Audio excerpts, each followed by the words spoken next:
Both parties have returned to their positions. Let us continue the trial. When last we left off, Mr. Linney acknowledged the new evidence presented by Lady Farina as fact. Therefore, Lady Farina may continue stating her reconstruction of the events. That took long enough. Now then, if everyone would lend me their attention. At this stage, let's revisit that scene from Linney's perspective.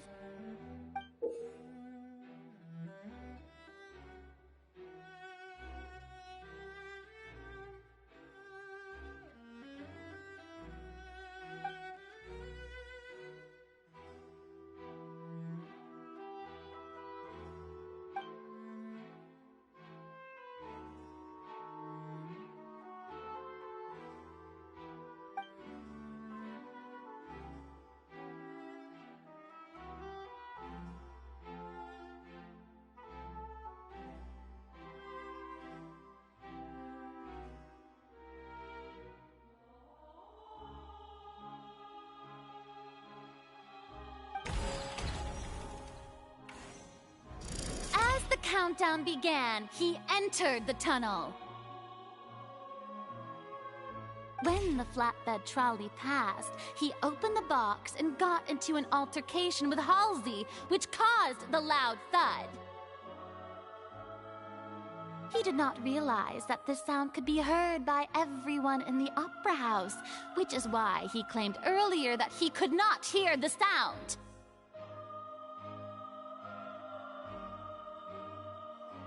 Finally, he used the vase to knock her out, before making her change clothes to prevent others from recognizing her.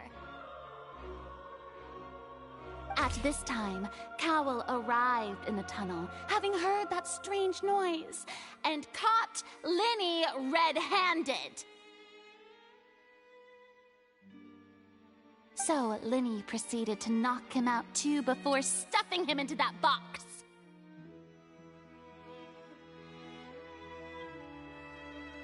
Afterward, Linney passed the unconscious Halsey to his accomplice through the magic box in the audience stands, before operating the devices such that Cowell's death would be ruled an accident.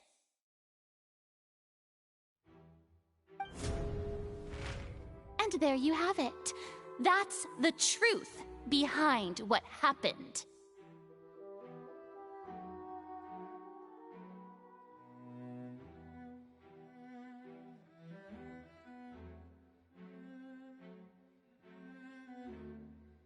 Does the defendant's side have any objections to Lady Farina's description of the events?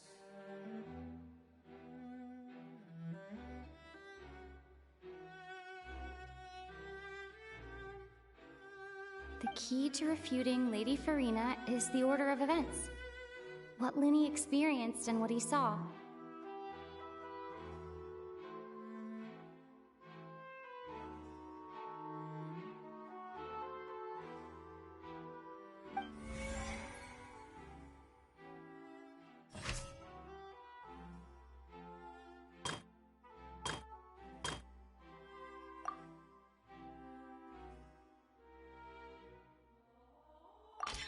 According to Linney, he left via the vent after entering the tunnel.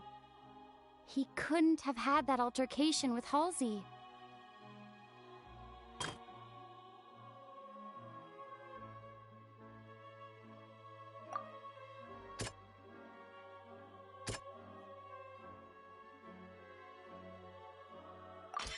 Linney went to the room that contains the Oratrice's core. This is the actual truth.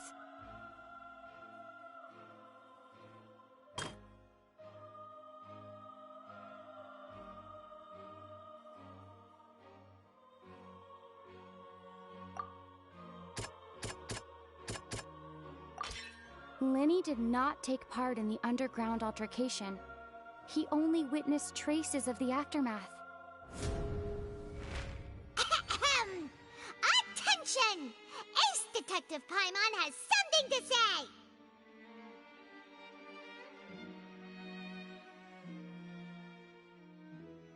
When the countdown started, Linney did indeed go into the tunnel.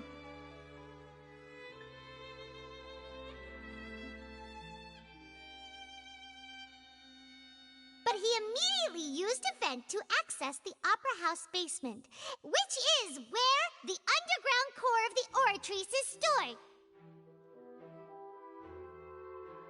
Once he reached that area, he heard a voice in what should have been an empty room. Since he felt something was amiss, he returned immediately.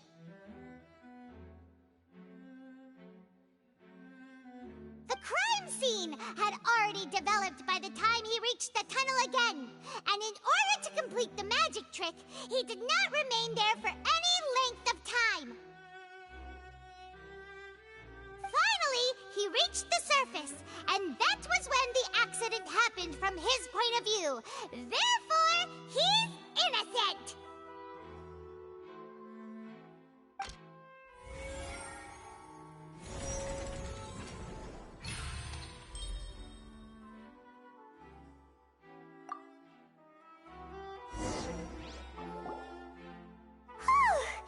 Paimon did it!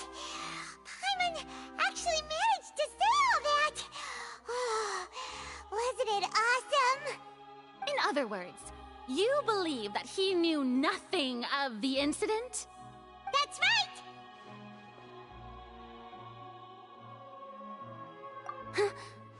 My reasoning?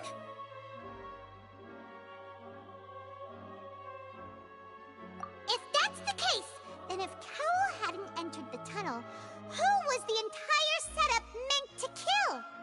Assuming that what you say is true, Linny only needed to kidnap the young girl to cause a new disappearance case. What would the point of killing someone on stage be? Oh, they have a point. That's right, you tell him! And that's why they're partners of mine. They've managed to turn things around. Oh, well, your denial is very strident, I'll give you that. But what proof do you have to back your claims? Of course I do. If he had been in the magic box the whole time, how could he have not heard that sound? Why do you ask? You're saying that he wasn't?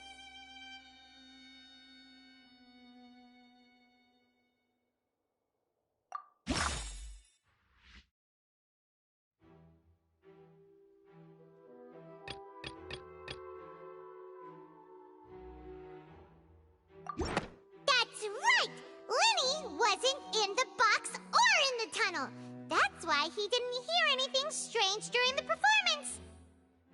This means that when the crime happened, Linny had already entered the basement via the vent. The same clue you used to disprove his alibi has now become the best proof! Ha ha! How do you like that? Well played. To think you'd use such logic. Well then, if it wasn't Linny who committed the crimes, then who was it?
Could there have been a third person involved?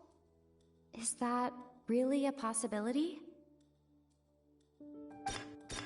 Halsey is the missing person and an ordinary audience member. Or did she have her own scheme all along? The deceased's name is Cowell, Linny's assistant. He would have been able to tamper with the equipment.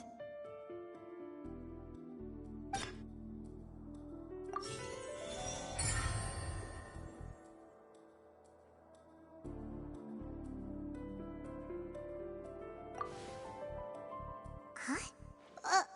That can't be right. Are you serious? The killer was, in fact, Cowell, the deceased! Oh, is that so? How interesting! Let's hear your reasoning then. What I must do next is recreate the truth. What Cowell did, and how he went from would-be perpetrator to victim.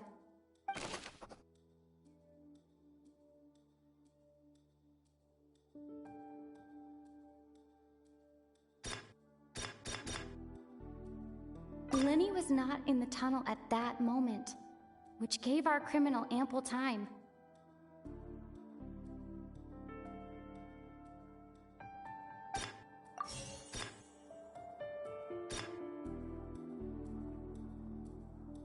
The sound we heard may have come from a clash between the missing Halsey and the criminal.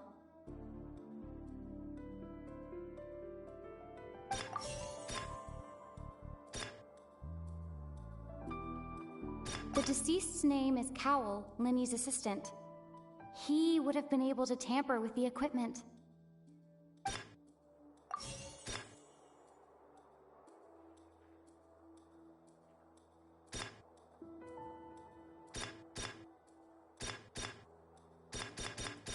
No one entered or left the Opera House through its entrances. So, where would the criminal have wanted to take Halsey?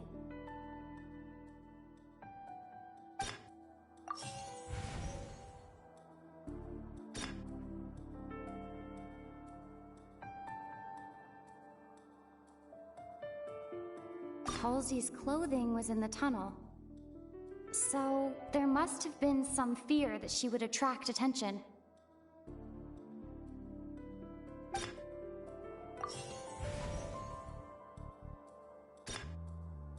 It would have been tough for both people to fit into that vent.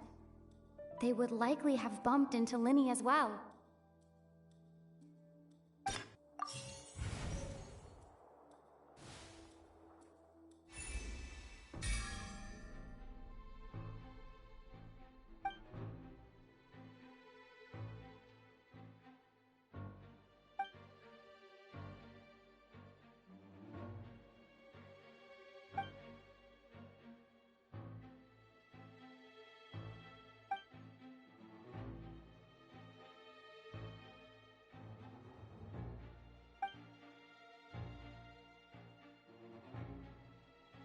What's wrong, Traveler? Are you still having trouble figuring things out?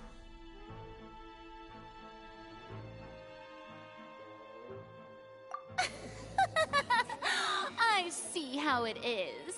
So this was all just a bluff.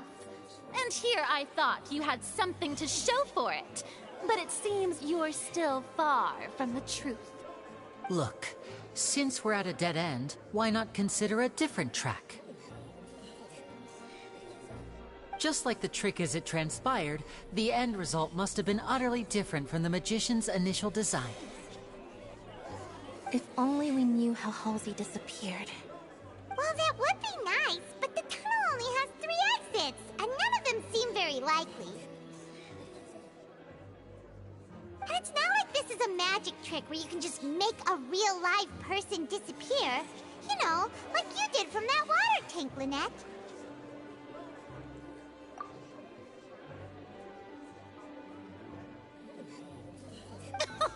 Excuse my interruption, dear opponents, but do you not see that the crowd is growing impatient?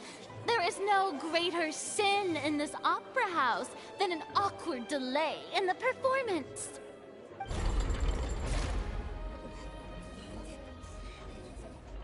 If the defense is unable to make further effective arguments, we will move on to the next stage of the trial.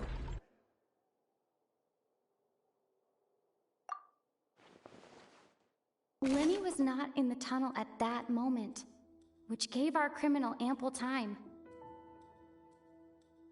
The sound we heard may have come from a clash between the missing Halsey and the criminal. The deceased's name is Cowell, Lenny's assistant. He would have been able to tamper with the equipment.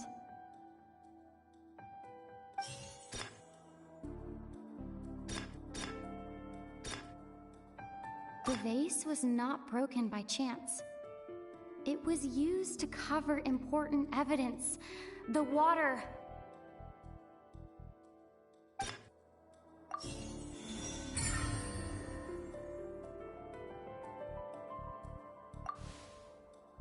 Oh, Paimon gets it! It all comes together if Halsey disappeared instead of being kidnapped. Lynette escaped from the water tank, vanishing gradually and leaving only clothes behind. If there's a similar method where a person could be transformed into water... Oh, just a moment, please. I do hope you know how preposterous you sound at the moment. How could a person ever be transformed into water? This is reality we're talking about here, not some magic trick. Must we really? I should think that of anyone. Your friend Linny already knows this truth very well. Magic tricks are ultimately just illusions and misdirection. But Halsey's disappearance is very real. We're talking about two completely different things. Even so, I trust the Traveler's judgment. The truth must be out there somewhere. Perhaps some new line of reasoning may open if we try to gather all the focal points that don't make sense. Since Cal was the deceased, we haven't placed much attention on him. But given that we aren't making much progress with the case, it wouldn't hurt to have a look at his belongings, would it? People really do come up with all sorts of harebrained schemes when at the end of their rope. The way I see it, your suggestion that we broaden the scope of our investigation is nothing but a tactic for stalling the trial. Nevertheless, I believe that this is a reasonable request on the part of an attorney. Since the trial does indeed appear to be at an impasse, I believe that additional evidence may help us make more progress. Guards, please step into the lounge and examine the personal effects of the deceased, Cowell. We are still examining the items, but we have already made critical progress that we feel must be shared with everyone post-haste. We discovered several test tubes of fluid within Cowell's baggage, each labeled separately. The notebook in his backpack claims that these fluids are water from the Primordial Sea. The Primordial Sea? The note's contents also indicate that Cowell belonged to an organization that sells illegal drugs and that he had an accomplice. The notebook has many entries concerning safe usage of these fluids, in which the keyword dissolve appears many times. One of these tubes was labeled Opera Epiclese, along with yesterday's date. It is empty. The notes also state that these dissolution properties work exclusively on people from Fontaine. It's likely that Halsey was chosen as some sort of test subject.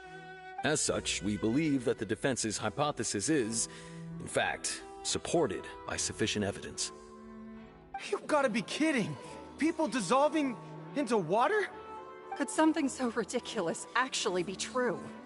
Wait a moment. This reminds me of a certain prophecy, but it's just a coincidence, isn't it? Huh. If people can become water, does that mean that the water tank's real use was as a means to hide water stains? And if Cowell was targeting that girl... Wait just a minute. Could that mean... You two, with me, quick! Demoiselle, wait!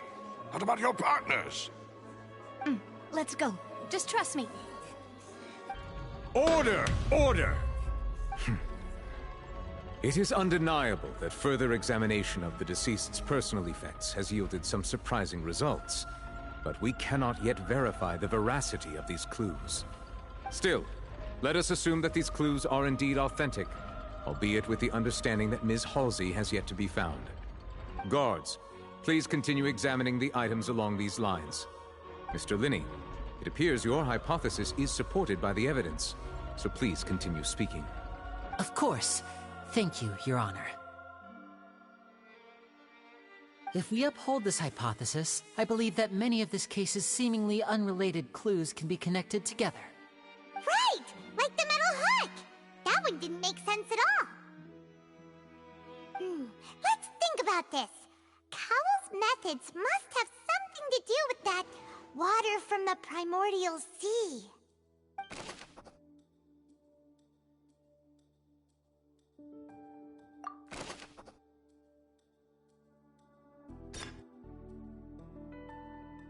The deceased's name is Cowell, Linny's assistant. He would have been able to tamper with the equipment.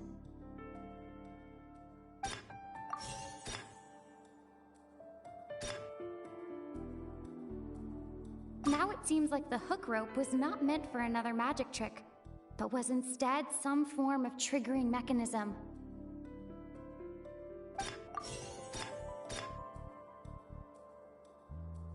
The water from the primordial sea should already have been prepped before Halsey entered the magic box.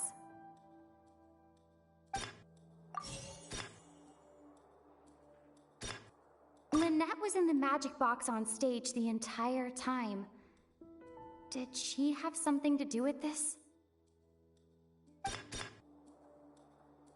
I remember there was something else within the inner layer of that box.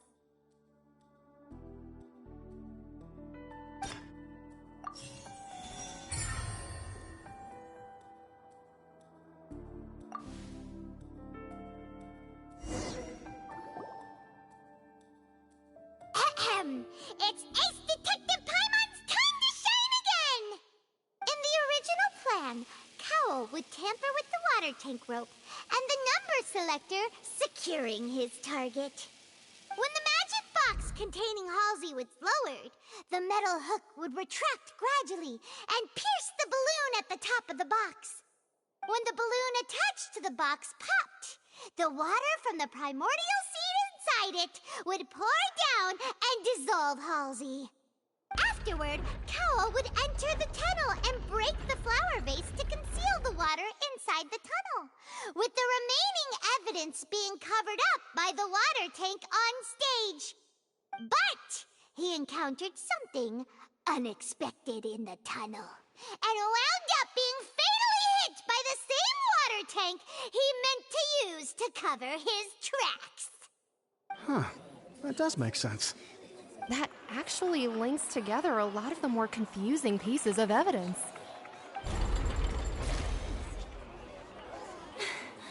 Oh dear, what do I do? Even I think they sound convincing now.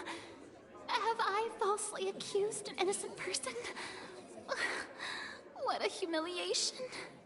Now, it seems like the only point of contention remaining is the exact circumstances that led to Cal's death. His notes mentioned he had an accomplice who could be related to the situation.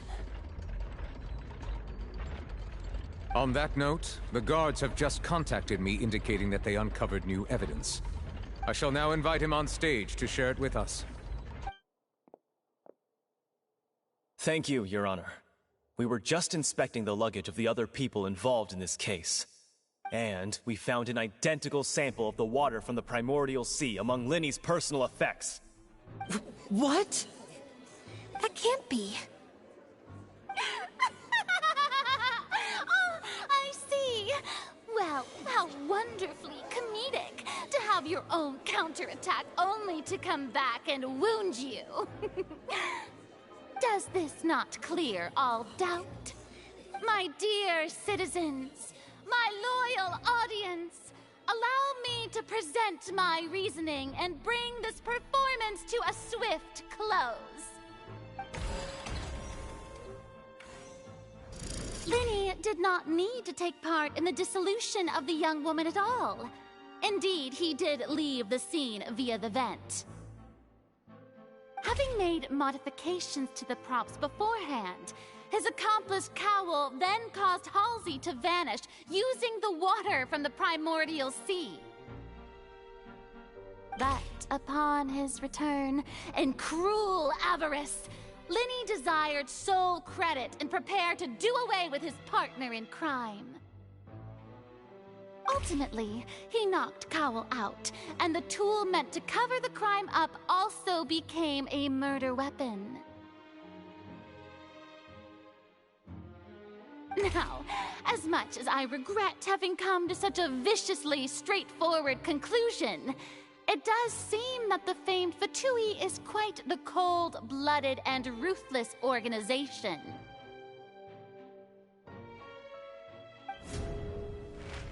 Am I right, Mr. Linny?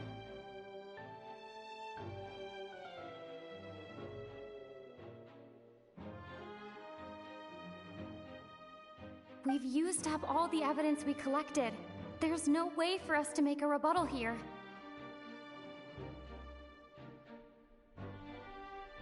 Is this the end of the road?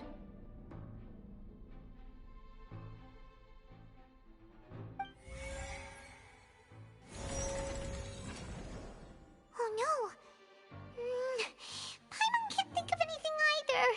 It doesn't look like there's any way around this. Seems using the water as new evidence was too good a move. Why did this have to happen now? I think we've all seen enough now, and we have ample witnesses to my flawless reasoning. I believe this is indeed the finale! Now then, my good, noble Chief Justice, should we not, in your view, move... Excuse me, everyone, but I must interject! Miss, I must ask you not to shout, and to respect the ongoing legal proceedings. Oh, come on, don't be hasty. I have a good reason for interrupting, you know. Now, would anyone here like to take a little break from all this debate and see a little magic? I'll show you an amazing trick, one that can bring a young woman who has disappeared back in the flesh, right before your very eyes. Please, do the honors, Mr. Linny, if you would be so kind. What in the world is she saying? No offense, miss, but miracles like that are beyond my scope as a magician.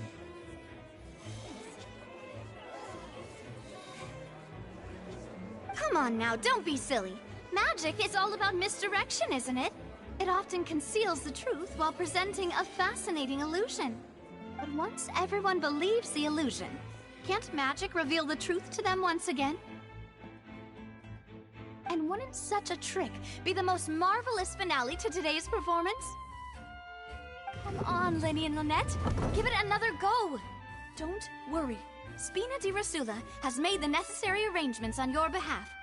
But, as the magic makers and stars of the show, I think I should leave the final performance to you. I understand.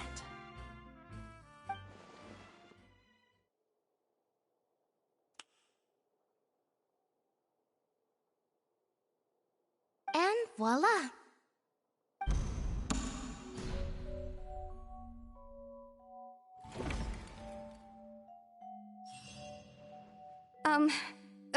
Sorry for the interruption.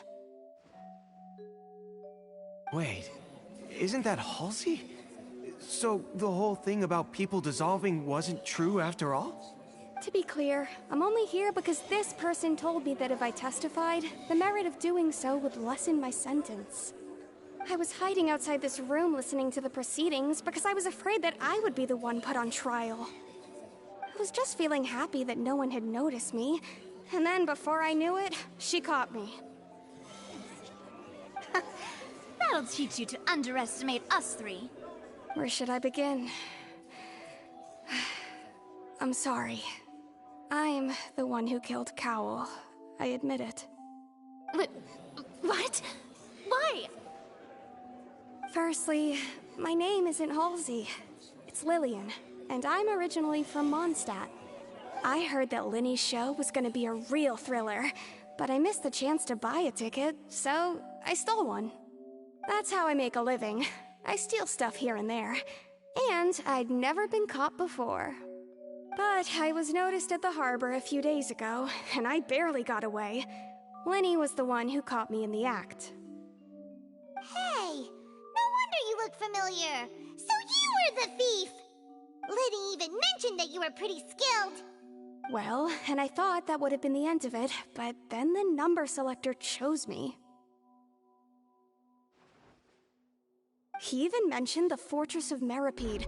That's a prison, isn't it? So you can imagine how shocked I was. I thought he was onto me for sure. So I played along with the show while looking for an opening to flee, but then I got water poured on me for no reason, and then someone jumped into the tunnel to nab me. I wasn't going to take that lying down, so I knocked him out and stuffed him into the box. There was nowhere to run from there, though, so I had to change my clothes and hide in a box containing performance costumes. I slipped out after the first guard arrived at the scene and continued hiding inside the opera house. Can a person even hide in there?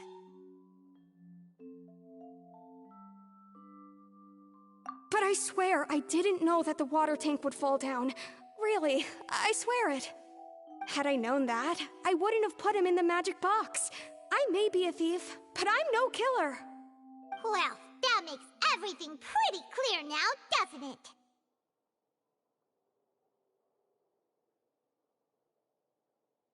This time, we need to tell the entire story from Lillian's perspective.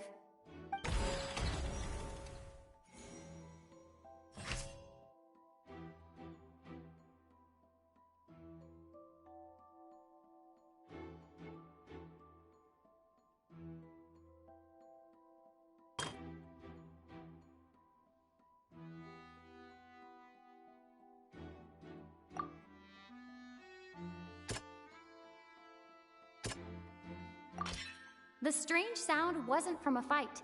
It was Lillian's attempt to break out when she was frightened.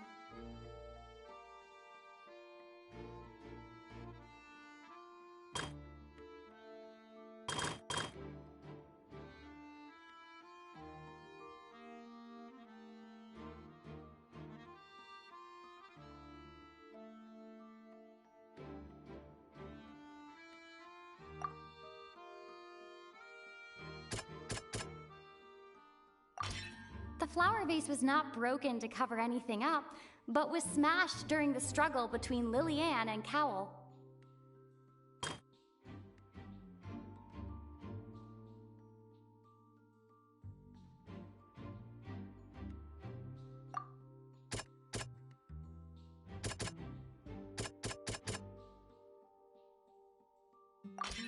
Lillian was afraid that she would be recognized if she left, so she changed clothes and hid, biding her time. Just what one might expect of an experienced thief. And it's Ace Detective Paimon time! Having been selected out of the blue, Lillian panicked. Her panic only intensified after she entered the tunnel and had water poured on her head. So she kicked the door open, producing the thud we all heard. Hearing the commotion, Cowell leapt into the tunnel, only to discover that Lillian had not dissolved.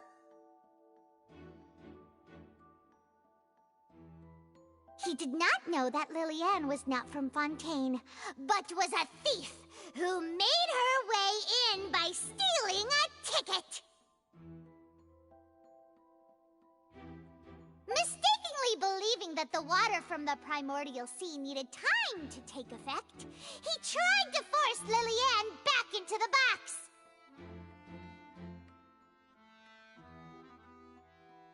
The two broke the flower vase during the struggle, but Lillian came out on top, knocking Cowell out and putting him in the box.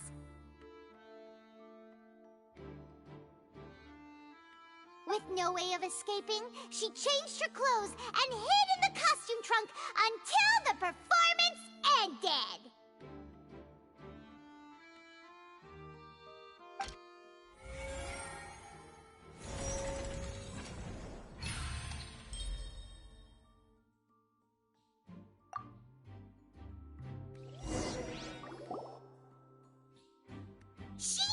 that she would have to go through guard inspection if she tried to leave afterward. So, she has been trapped in the Opera House these last 2 days! She had already become desperately hungry by the time we were chatting over macarons. So, she swiped 2 of them right under our noses. Talk about a sneaky thief. At this point, all the events that happened in the tunnel have now come to light! Ah, so that's the whole story. Bravo! Bravo! Now then, Lady Farina, do you wish to speak against the defense's statements? Please answer the question, Lady Farina. Also, if I may add, the trial has not yet ended. As such, I request that the prosecution not leave the room before the proceedings have concluded. What, are you reading my mind now? No, I have no further arguments. I admit defeat. But really, could you at least have left me with some dignity? Wow, look at that! She's like a deflated balloon now! If there are no objections, then as the Chief Justice of Fontaine, I shall once again repeat the full sequence of events. The actual perpetrator of the serial disappearances, Cowell, selected his next victim from the audience reservation list. With some modifications to the selector, he could ensure that the pre-selected young woman would be chosen. To cover up any evidence while committing the deed, Cowell thought of allowing the water tank to fall, which would conceal the water left behind after the young woman was dissolved. He also tampered with the rope suspending the water tank, using the fireworks at the end of the performance to cause the tank to drop and hide the watermarks. He poured the water from the primordial sea into a balloon during the preparation of the magic box and stuck it to the box's lid. Finally, he passed the prepared hook on a rope through the gap in the magic box's door when bringing the young woman to said box. When the magic trick officially began, the box containing the woman was lowered into the tunnel, tightening the hook rope and bursting the balloon containing the water. If all had gone to plan, the young woman would be dissolved at this time. However, Lillian was not from Fontaine, and thus fled the box with a loud noise. Realizing that there was trouble, Cowell entered the tunnel and met Lillian. Thinking that the waters had not yet taken effect, he decided to proceed. However, his opponent was more capable than he thought, and he was overcome, knocked unconscious, and placed into the magic box, and thus became his own final victim. Lillian, according to her own statements, then changed clothes and hid until the performance ended, before hiding in other parts of the opera house. As for Linny, he was in the underground structures within the opera house, and was thus ignorant of these happenings. From this reconstruction of events, we can conclude that Linny, the accused, is in fact innocent. While there is much in Linny and Lillian's conduct that should still be investigated separately, this case, at least, can be handed over to the Oratrice to make the final decision.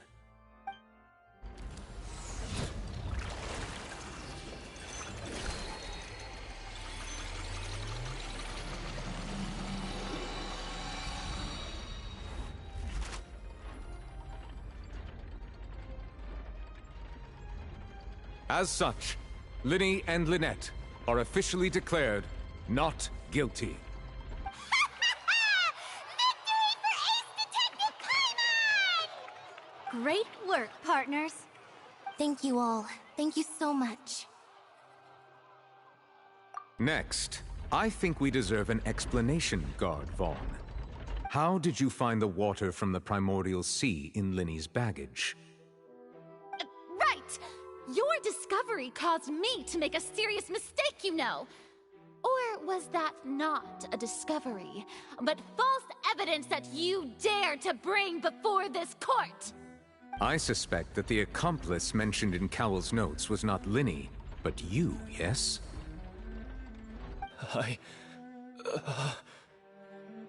I'm sure you know what you must do to lessen your sentence. Speak quickly! Unless Unless you want to earn yourself a one-way ticket to Coupon Town. I was just following orders. We were supposed to place blame for the serial disappearances onto Linny, and thus cause suspicion to fall on the Fatui. The higher-ups said this was the best opportunity to do so. And now that your plan has fallen through, and the secrets of the water have been revealed, you have become a liability to said higher-ups, yes? Therefore, you would be wise to tell everything you know, and seek the protection of the guards. Yes, I'll tell you everything I know. Our boss discovered that the water can cause people to dissolve. It can also be made into a potion, which when extremely diluted, can cause people to experience unforgettable exhilaration. We've been in this business for a while now, and have made decent mora off it. The disappearances were also the boss's idea. I mean, this is the boss we're talking about. The...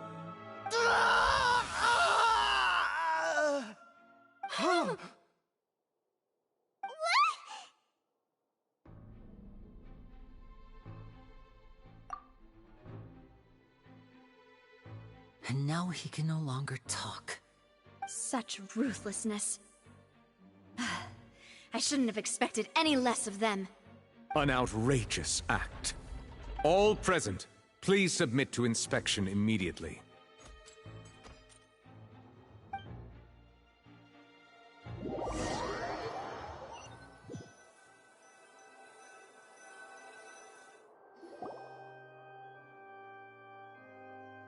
So, we're just going back now?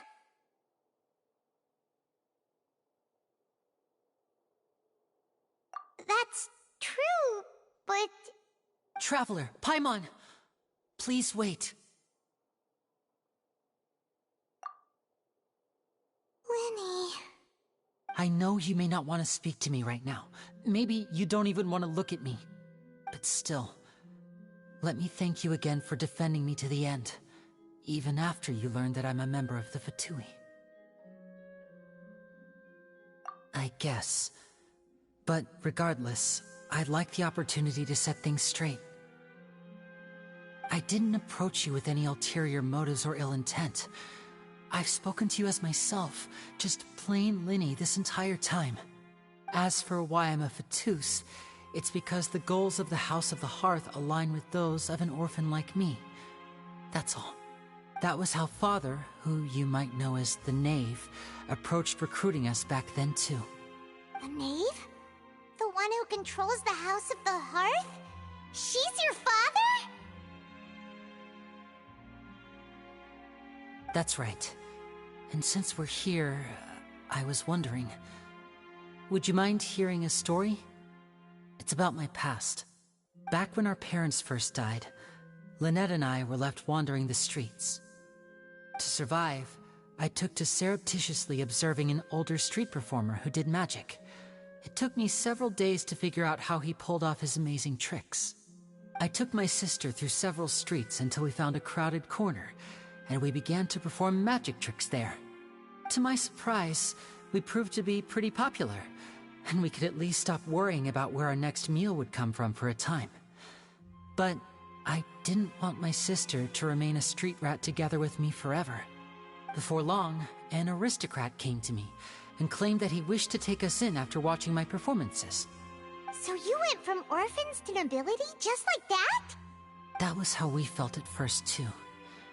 As if fate was on our side and we could say goodbye to those painful days. But I gradually discovered that while we were called foster children, he was really after my talent for magic tricks. He would constantly take me to all sorts of banquets to garner attention, which he would then use to expand his social circles. That doesn't seem too bad either. Better than roaming the streets at any rate.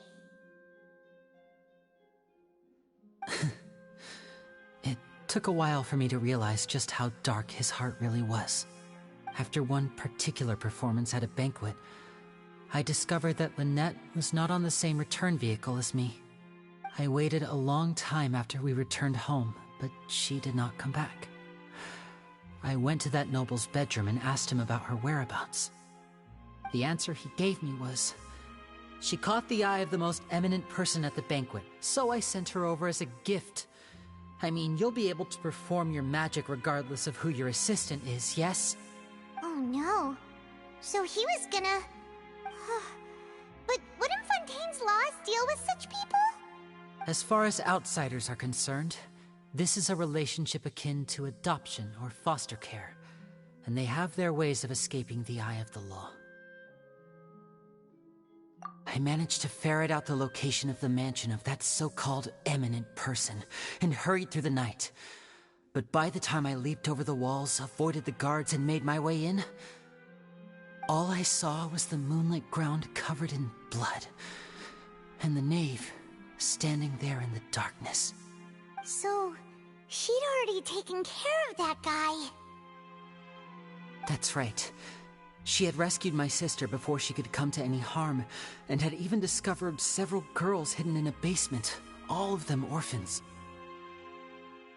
Father, I mean, the knave, might have seen something in me, and so she made me an offer.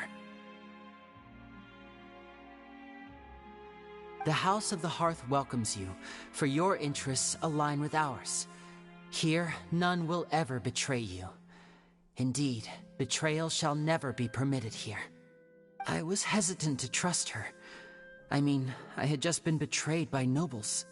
But she was also quick to destroy the noble who had taken us in at first, giving us back our freedom.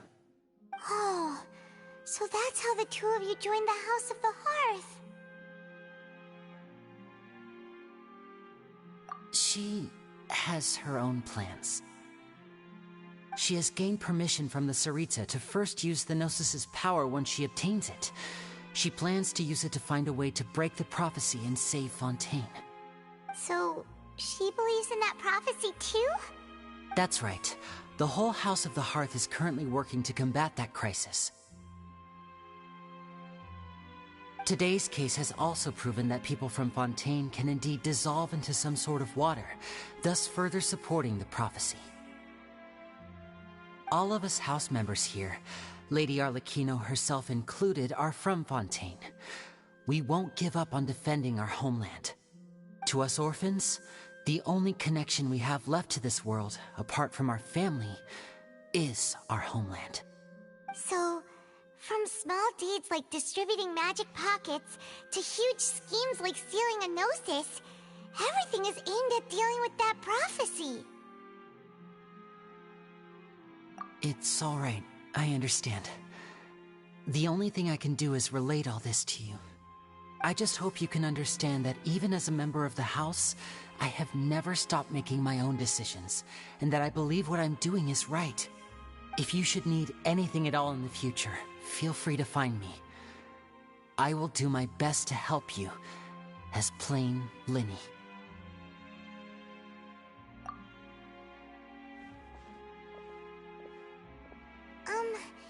Bye, Linny!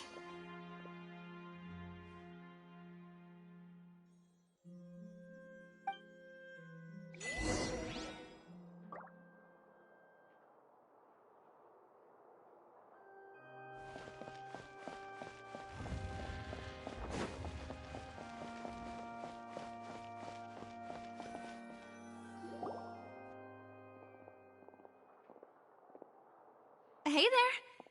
What was with the disappearing act you pulled right as the trial ended? Were you looking for us, Navia? Well, this whole thing isn't exactly over, is it? I do feel that we're getting closer to solving the serial disappearances case, though. Don't you think so, too? Huh? What's wrong, my dear partner?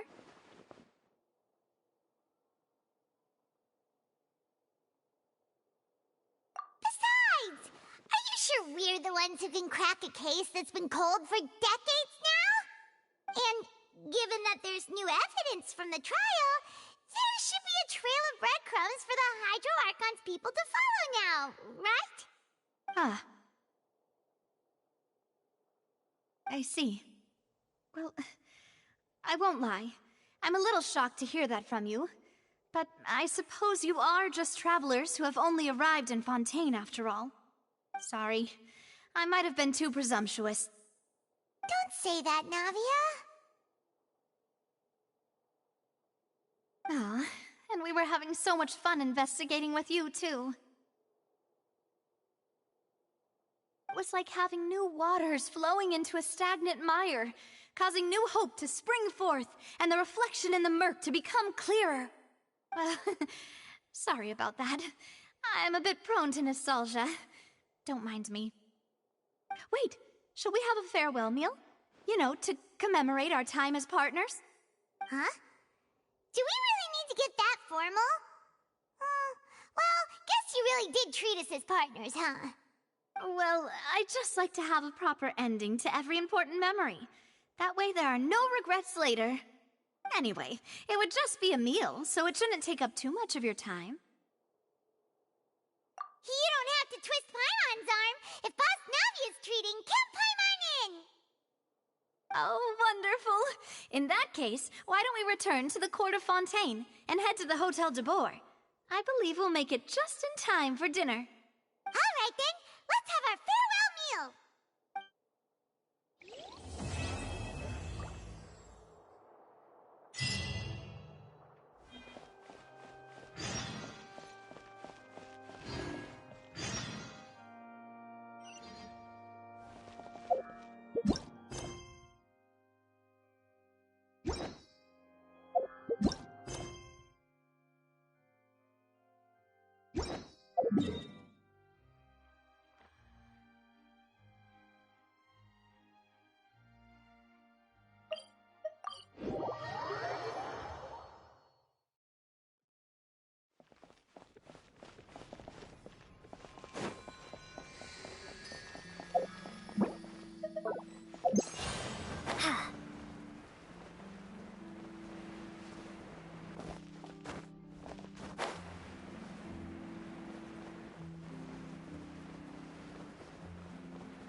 I came here several times with my father when I was little, but stopped eating here as often after growing up.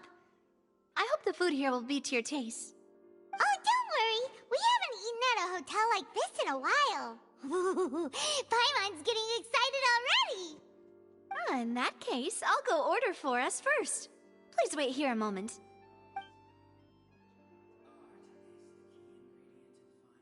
Ooh, everything looks so good. People in Fontaine sure know how to enjoy life. Why, of course. Go ahead, try whatever you like.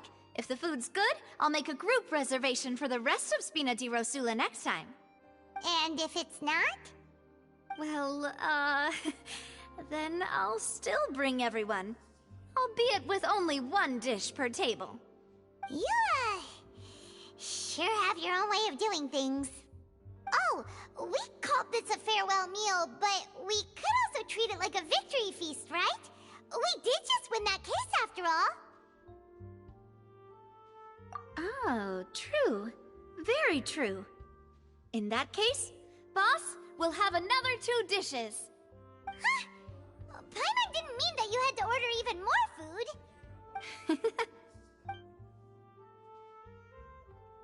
Speaking of cases, do you think that the mastermind behind the serial disappearances will get caught soon now that this has all happened?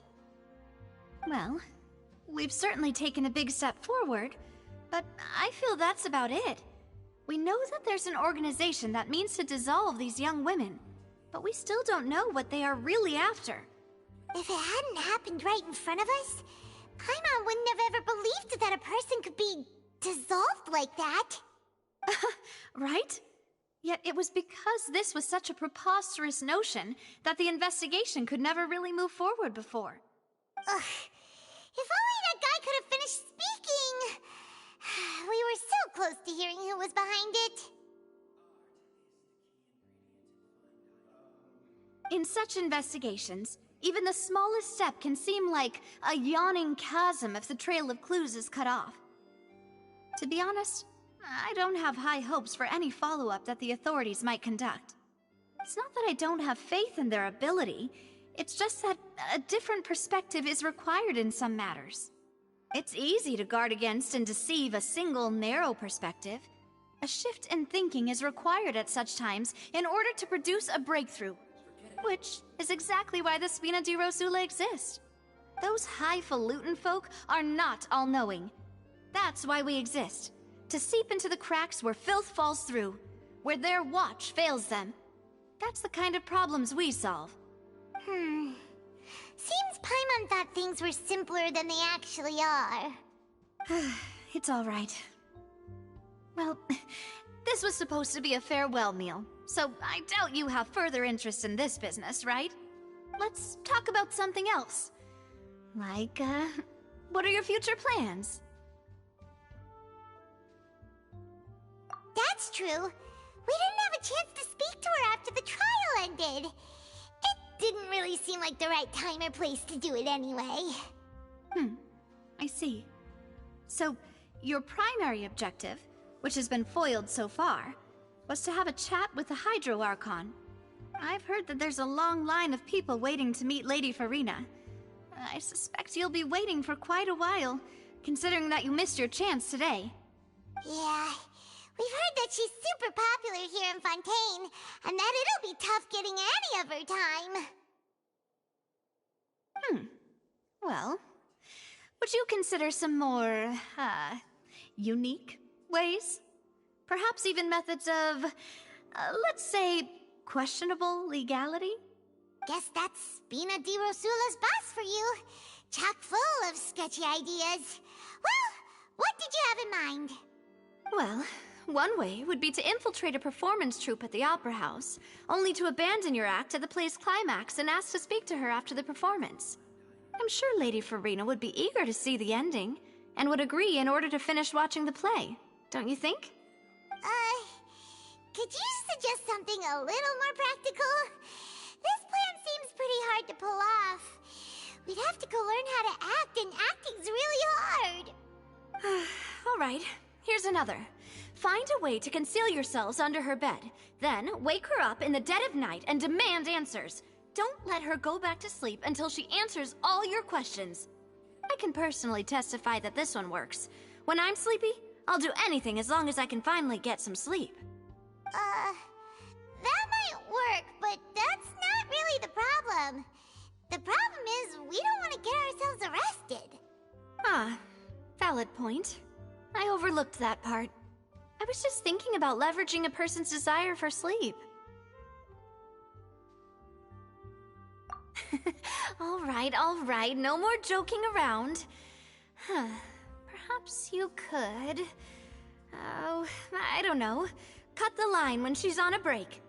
You did defeat her in court, clearing citizens of hers from false accusations. False accusations she had nearly upheld personally.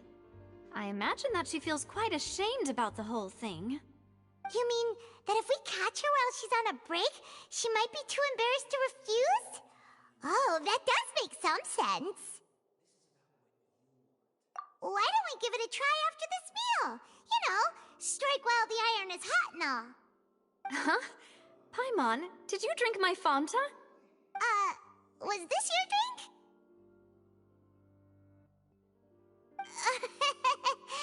Sorry about that. Paimon wasn't really paying attention and the cup was right next to Paimon. Would you like to order another? No, it's fine. We're just about done here. Alright. Honestly, Paimon wouldn't recommend Fanta anyway. It tastes kind of salty and icky. Is that so? Huh. Well, in that case, we'll have to blacklist the Fanta here then. If we're all finished eating, then I'll go pay. Yeah, we're stuffed. Thanks for the treat, Navia.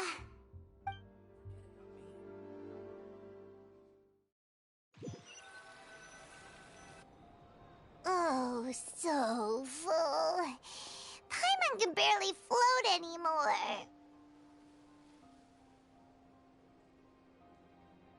Nah, that would be so... normal. You know, like you. Okay. As for expenses this month, we're left with... Hey, Navia! What are you doing over there? Oh, nothing. It was just a meal, you know? Nothing the Spina di Rosula can't cover. Let's get ready to try to meet the Hydro Archon again. Bye, Navia! So this is goodbye, huh? Well, if you do encounter any other trouble in Fontaine, you're always welcome to contact the Spina di Rosula. I'll give your requests the highest priority. In any case, I wish you smooth sailing. I'll see you again, partner. See ya!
People around anymore.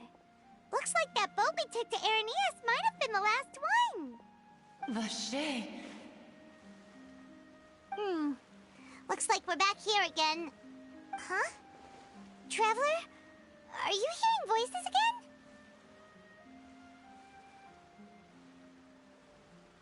Ugh. That's kinda spooky. Are you sure we don't want to come back in the morning? Vache? Vache! Hey, why are you still walking towards it? There might be something nasty in the water. Huh? Hang on. Paimon can kinda hear a voice. It's calling for Vache, right? Hey, Traveler? Stop walking! Come on, wake up!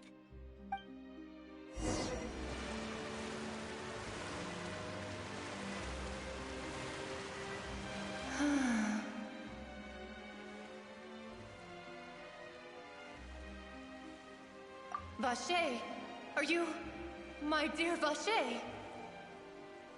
No, wait. You seem to be someone else. Do you know Vache? Do you know where my love is?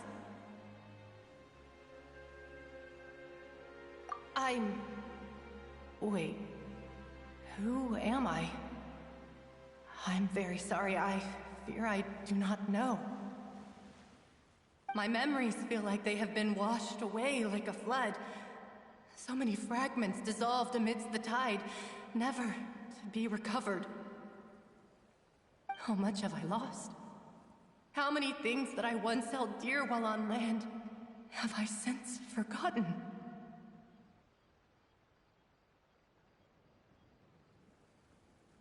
Yes, that is what I was once. But now, I am but the consciousness of one who is lost their form. I do not know how I came to be like this either. I only vaguely remember being covered in light blue water, and then all grew dim.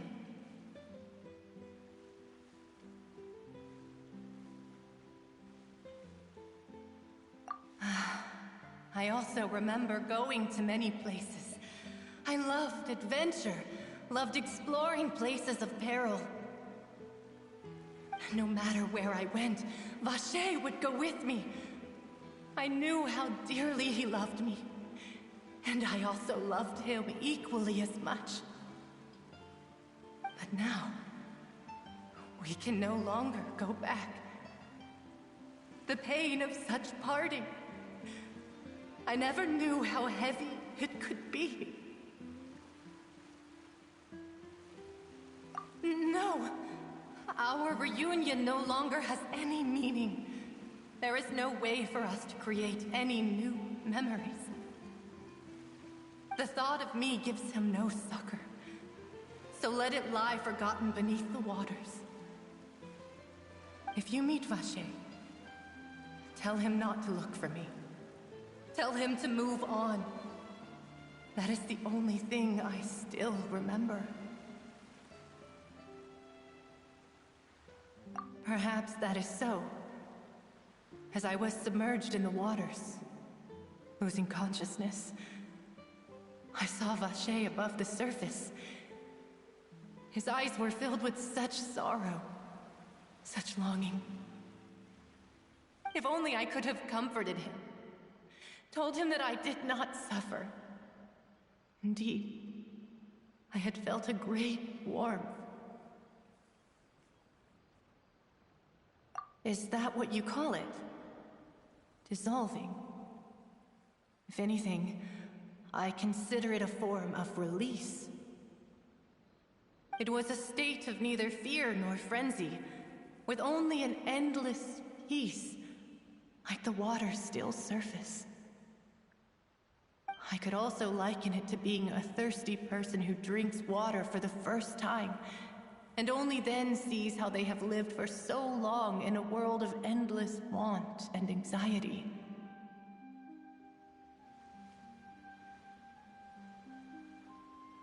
I think I hear your companion. It's time for you to go, I think.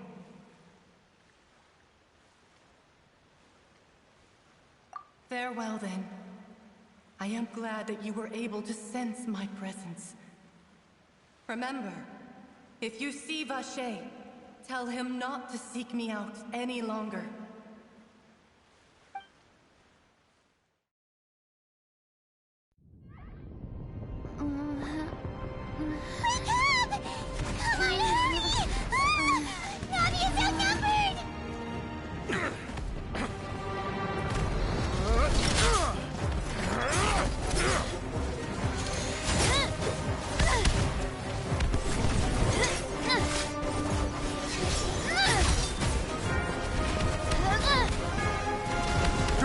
Look out!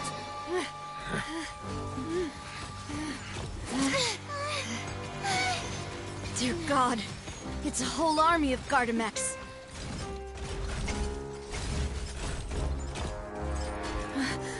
Chlorand?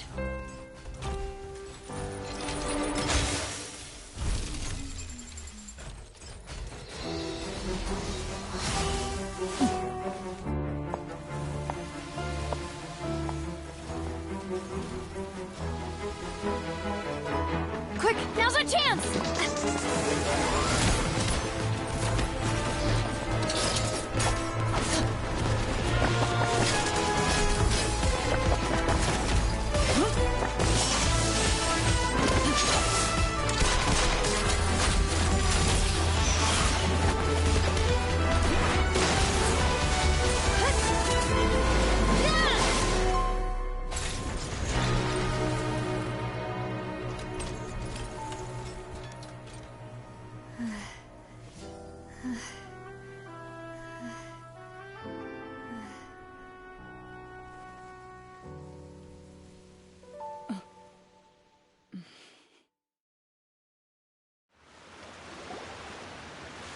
I should thank you for lending us your sword there, Chlorand. But before I do so, could you explain how you managed to show up here? I followed you. It seemed to me that danger has followed you more closely as of late. I believe that following someone without their knowledge is actually called stalking, is it not? Mr. Callus's last wish was for me to ensure your safety, and I will not betray his trust. He would do the same, were he alive today. Do not speak of my father! Sorry, demoiselle. I was not strong enough. Thank you for your aid, Miss Clorand, but do keep an eye out for your manner of speech. I believe we all wish to avoid unnecessary emotional harm. Sorry, I did not consider your feelings. Whatever. What else do you know? How did you come to the conclusion that I'd be in grave danger? I doubt I know much more than you, but I believe that the mastermind behind the serial disappearances is very powerful. Your performance tonight will almost certainly attract their attention. Huh. I'm sure they've known about me. To be honest, I'm shocked it's taken them this long to act against me. And what about these Gardamex? I thought only those associated with the Maison Gardiennage could control them. None of these mecha have serial numbers. I was sure to check a moment ago.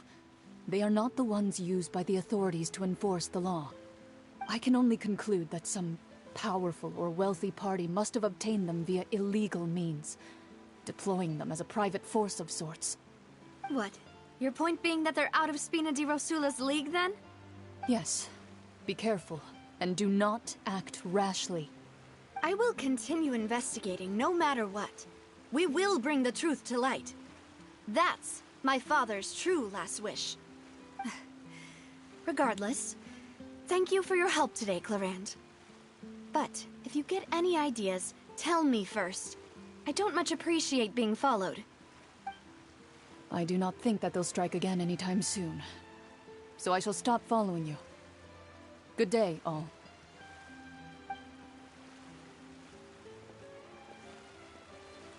Right. I suppose that's the best news we've gotten today.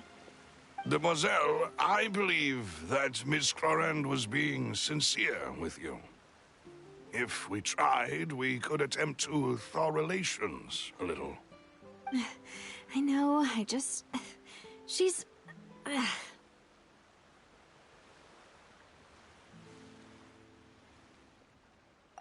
thank goodness! Paimon thought we were done for! Those Gardamex came out of nowhere while you were unconscious, and Nadia and her gang saved us!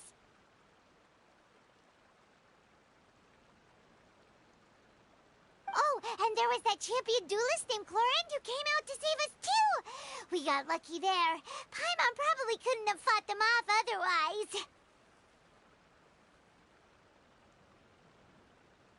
Oh, come now. Forget all that polite talk. That wasn't really a farewell meal we had back there. Not for me, anyway. In truth, I hope that every meal we have together shall be a victory feast. As such, we're still partners. There's no need to thank me. It will take 50 years for me to match Demoiselle's magnanimity. If it were me, I would have joined the Spina di Rosula on account of her goodwill long ago. All right, you two. That's enough. Actually, Navia, how did you know that we were in danger? You sure did show up in the nick of time. Well, to be honest, you're the one who tipped us off, Paimon. Huh? Really? Paimon contributed somehow? Ooh, Paimon's even more amazing than she thought! Yes, all thanks to you grabbing my drink by mistake. How did that help? After we parted ways, I was on the way back to one of our bases when I suddenly thought of what you said. That the Fanta tasted kind of salty and icky.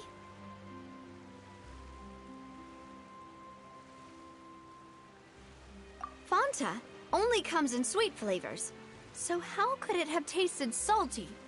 The color of the drink, if I recall, had also been a bit off. So the Fanta had been spiked with water from the primordial sea? Yes. So, if you hadn't drunk that cup for me...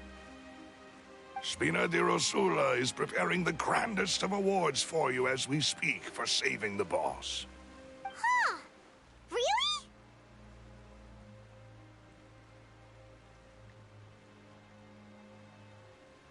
I sent people to Hotel de Boer to investigate, but whoever did this left no trace at all. That's when I figured out that you might be in danger, and hurried here as quickly as I could. But why would they go after us too? All we did was defend Linny in court and help clear his name. Ugh, now we're caught up in this mess too, aren't we? Well, you did foil a plan that they were probably pretty proud of, and almost got their name in the process. Speaking of which, did anything strange happen when you drank the primordial seawater?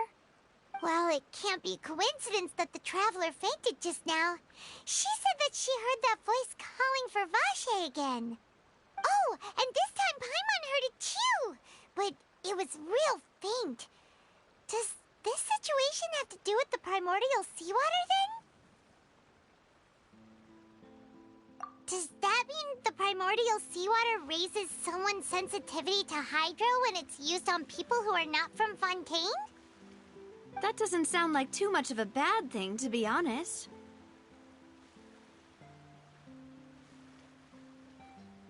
New intel? While you were out cold? Well, let's hear it, shall we?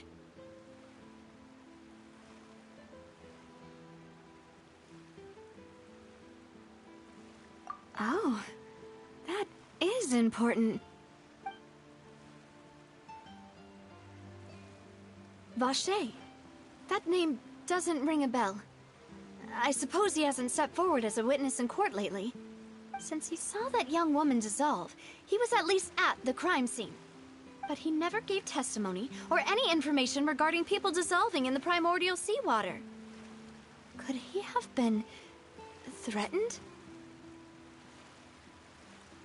Yes, thank you. This is very important information indeed. We will continue to investigate.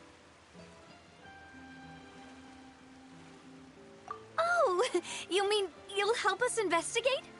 Well, you did say that our farewell meal didn't really count. That means we're still partners, right? And besides, we're in this now whether we like it or not. You're not gonna let those people who targeted us get off the hook so easily, are you, Traveler? Demoiselle, do try not to look quite so pleased. You are the face of Spina di Rosula, after all. You talk too much. Well, in that case, let's head back to one of our bases, shall we? I'll arrange accommodations for you. We also have some plans to go over, and hopefully we can deepen our bonds as partners. But we'll take that one step at a time, I guess. Don't worry, you two. With us around, our base is definitely secure.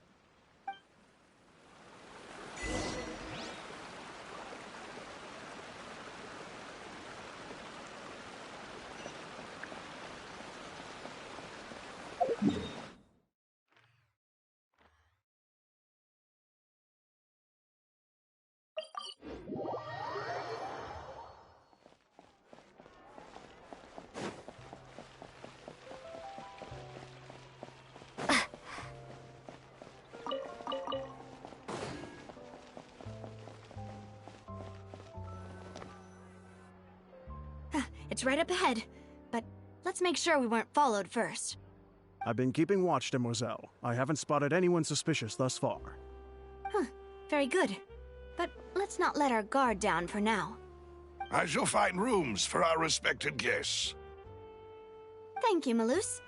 Now, let's continue, Traveler.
is your base? It's not quite what Paimon imagined. Your accommodations have been arranged. Under the present circumstances, I can confidently say it's the best we have.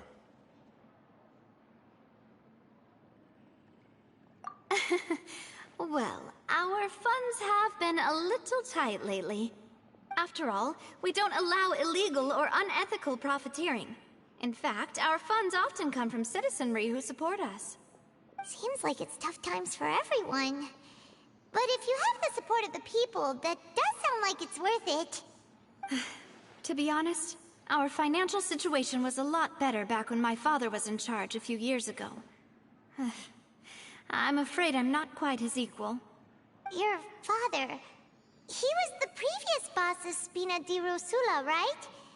How did he... Demoiselle, if you'll allow me to explain. No. I'll explain it myself. I suppose I couldn't run from this topic forever. And as partners, this is something I hope they can understand. My father's name is Callus. Yes, the same one they call Callus the Unfaithful in the streets. 3 years ago, he was accused of murdering his own friend. But he chose a duel to defend his honor instead of standing trial. He died in the duelist's ring. Oh no. But I do not believe my father was a murderer. I'm sure he was set up.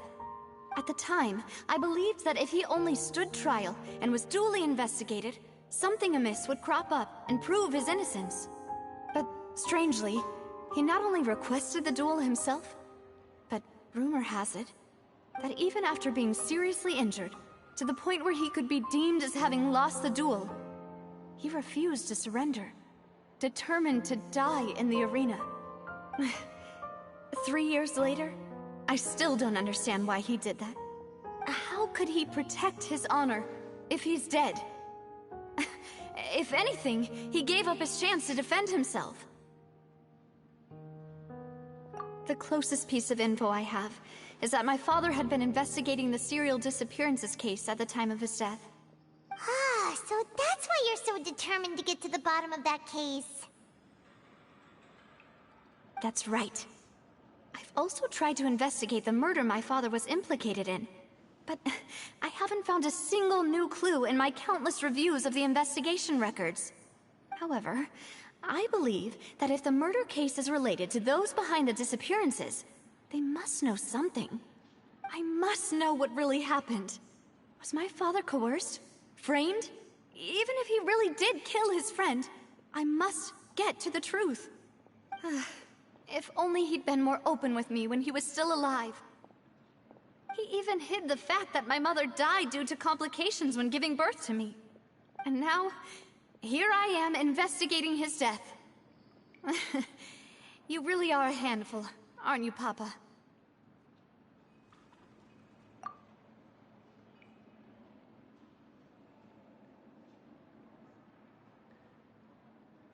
Demoiselle, please.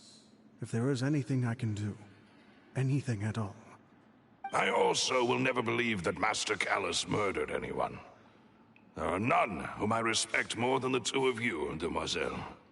Master Callus did so much good in life, yet all it took was one murder case for him to be dubbed Callus the Unfaithful. Even our supporters decreased greatly due to that incident, hence our strained finances at present. Wait, if Callus was such a good man, wouldn't people at least be a little suspicious when he was accused? No. Perhaps people just revel in that kind of drama. It's not something exclusive to people from Fontaine, really. Everyone's like that. People love watching the evil turn over a new leaf, but they also enjoy watching good people fall into an abyss from one slip-up just as much. But how could... never mind. If Callus was really falsely accused, we have to find the truth. He didn't deserve to have that happen to him. There is one other thing. Master Callus's opponent in the duel was Ms. Clorand. Oh, her? Well, then, isn't that as good as saying that she was the one who killed him?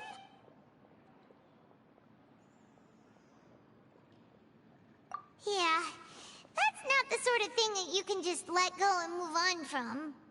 Miss Clorand has always placed great emphasis on the honorable nature of the duel. If her opponent doesn't yield, she will not stop either. She knew Master Callus beforehand and greatly respected him, but seeing how he was resolute in the arena, there was only ever one choice she could have made. It's not that I don't understand her at all, but I just can't deal with this yet.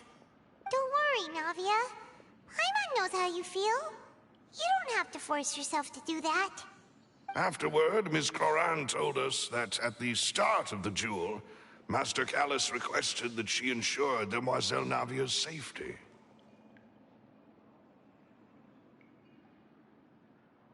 Yes, that is our understanding as well. Oh, Papa. What madness drove you to ask the person who killed you to take care of me? All right, anyway, that's the information I wanted to share with you. Even if it did sound like I was just complaining towards the end. Thanks. You two should go and rest. This was quite a day after all. Yeah, Paimon's beat. Please, relax and get some sleep. We will ensure you rest soundly.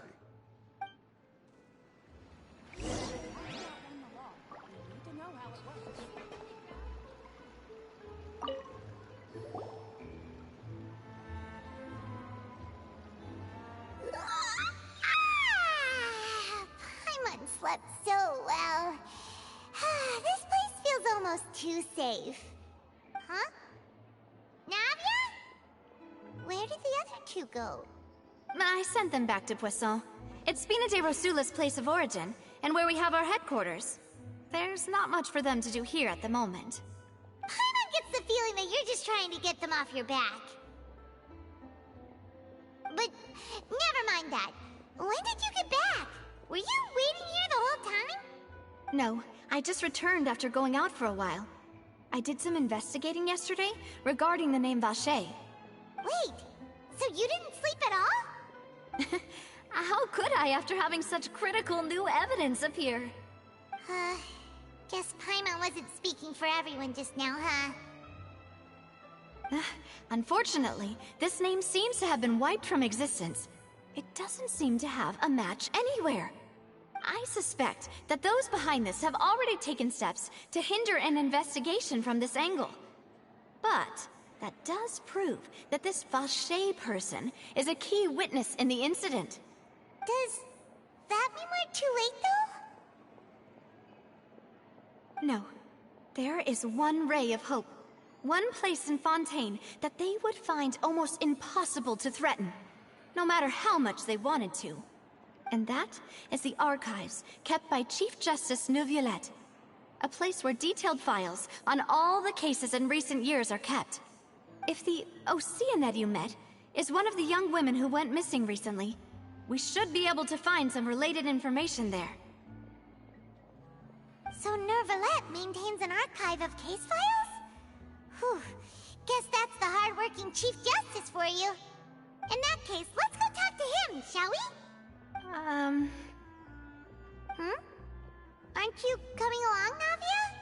Did you get tired? No, it's nothing. Let's go see the Honorable Chief Justice.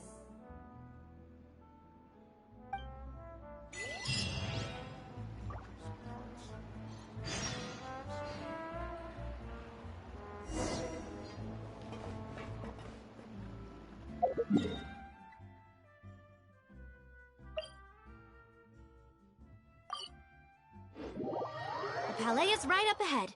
Come on.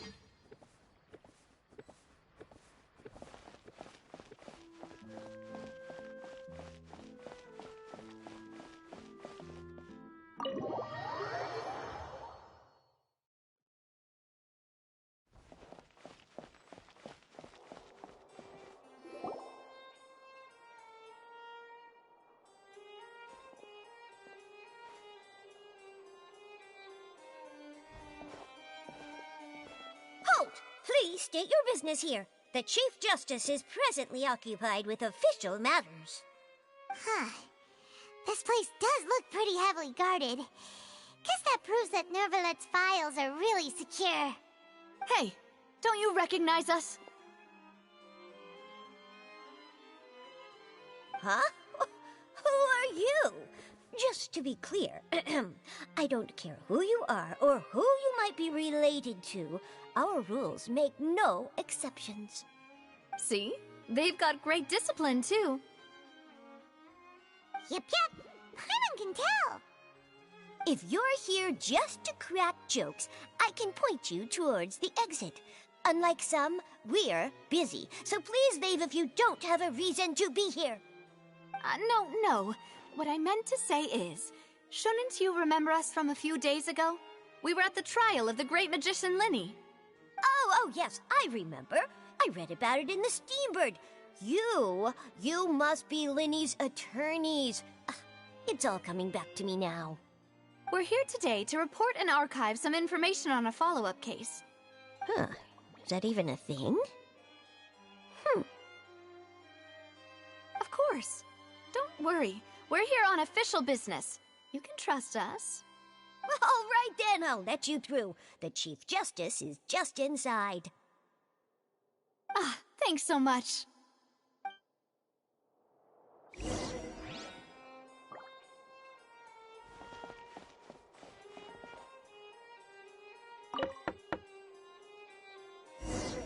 Please come in.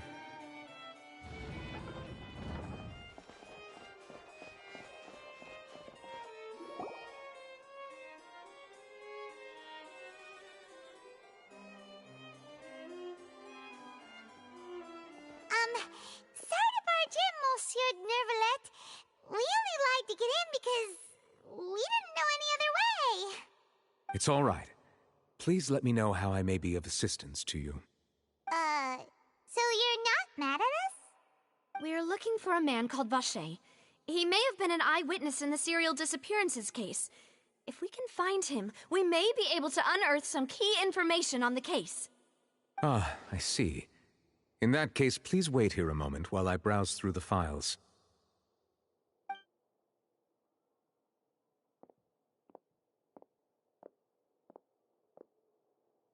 Who knew that Nervalet would be so easy to talk to?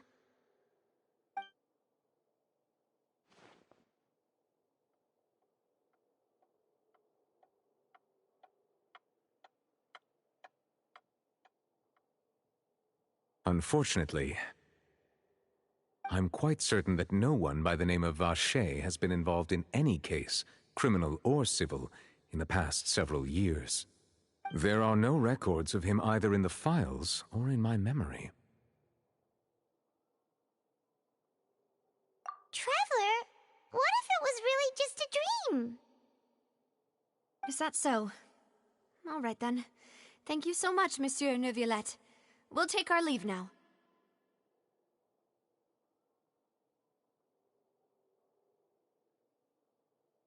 Ahem.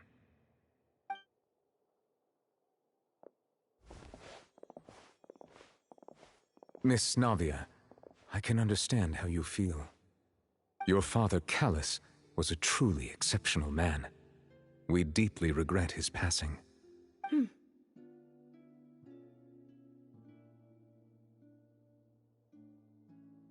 And what are you trying to say, Monsieur Neuvillette? Are you trying to console me? Extend your sympathy?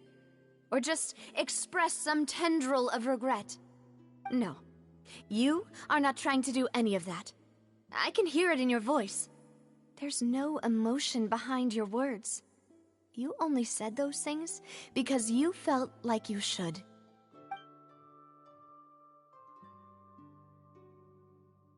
It's just like last time. After my father took his place in the duelist ring, I pushed through the guards to talk to you as a last resort. You even told me then that you thought there was something fishy with the case, yet you still allowed the duel to go ahead. In your eyes, the value of a human life is nothing compared to those cold laws you hold so dear.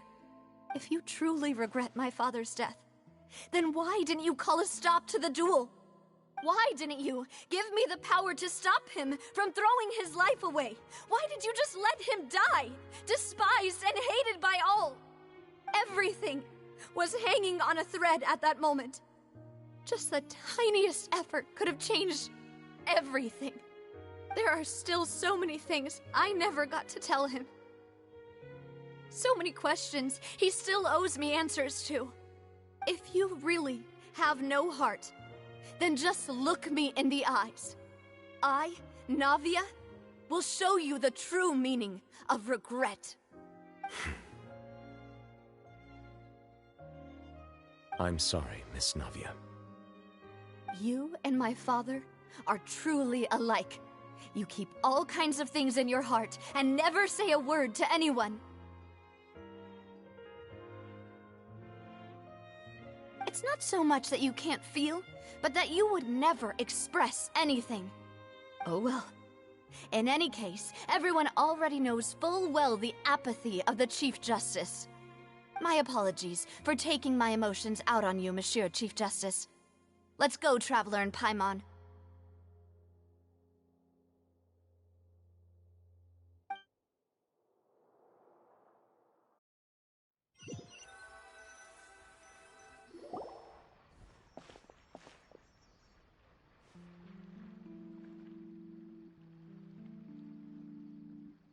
Navia, are you okay?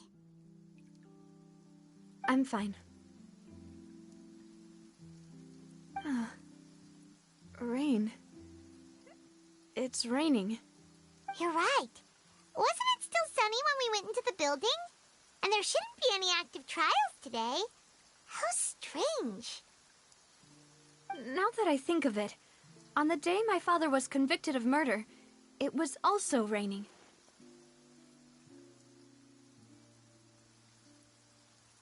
What is it? Did you think of something?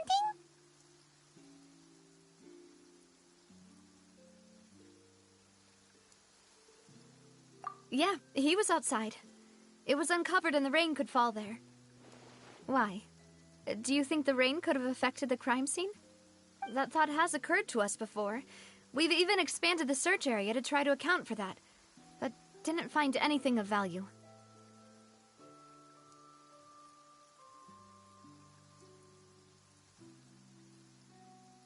Oh? Wait. You don't mean...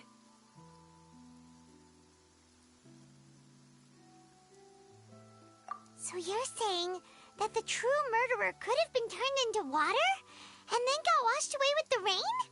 Yeah, and if that's what had happened, then no one would have believed your dad, even if he explained what he saw to the authorities. I really think I found a true genius for a partner. You're completely right. How did I not connect the dots earlier? All right, let's go to Poisson. With this new lead in mind, we'll get to the bottom of my father's case for sure. Yeah, we're gonna make progress for sure this time. Do you want to go with me now? Or do you want to head over by yourself later?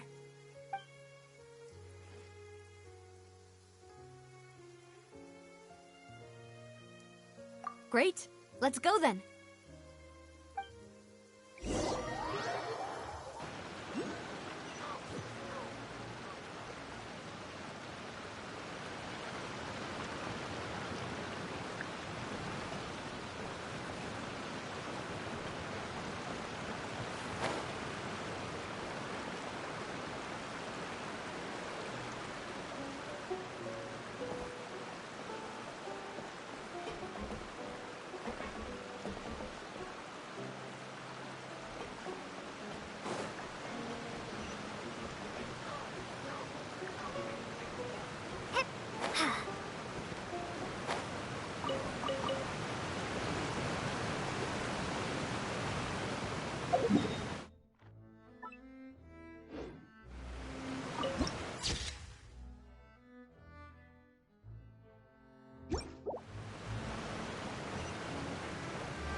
Whoa, what a huge ship!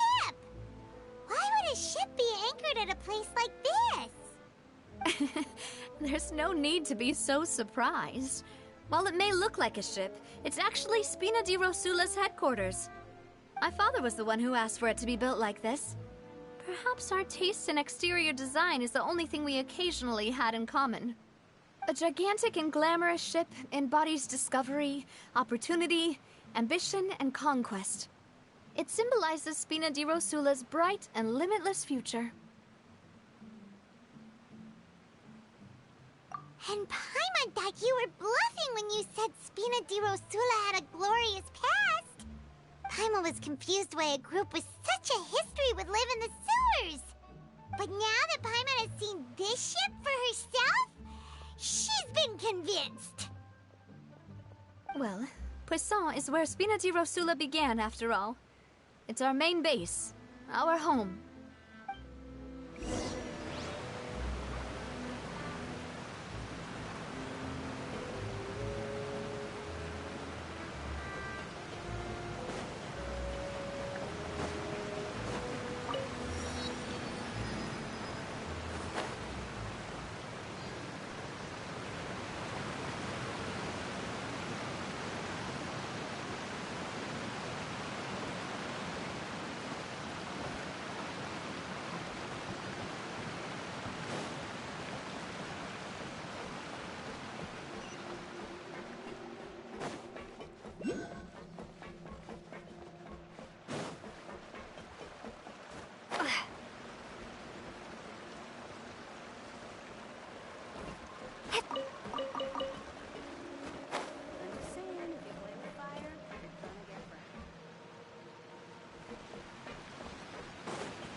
Melus, we're back!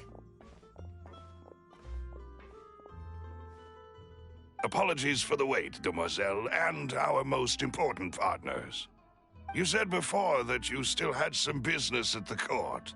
What brings you back to Poisson so quickly? About that. It's because my partner here reminded me of something really important. You see, what if my father's case had something to do with water from the primordial sea? You still remember, right, Melus? On that night, it was raining? Yes, the case was quite similar to that of Mr. Linney's. Both were what you'd call impossible murders. Could you tell us a bit more about what happened before? Yeah, of course. Many years ago, something called synth began to gain popularity in Poisson. At a glance, it was a kind of drink that could excite your mood and produce many pleasant hallucinations.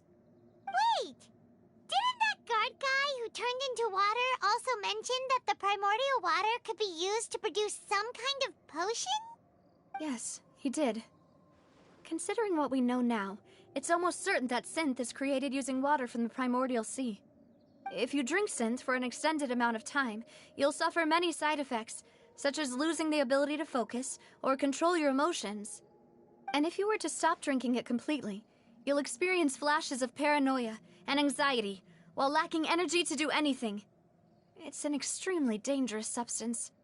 As he oversaw Poisson, my father was compelled to put a stop to synth abuse and called for a complete ban of it. Boss's uncompromising attitude incurred the synth vendor's wrath, but no matter how much they threatened or bribed him, he refused to yield. Not only that, Boss became determined to find the mastermind behind the synth operation and put an end to the problem once and for all. Yes, but the enemy was very cunning. So he could never get anything out of the dealers, all of whom only sold the stuff and weren't privy to the rest of the operation.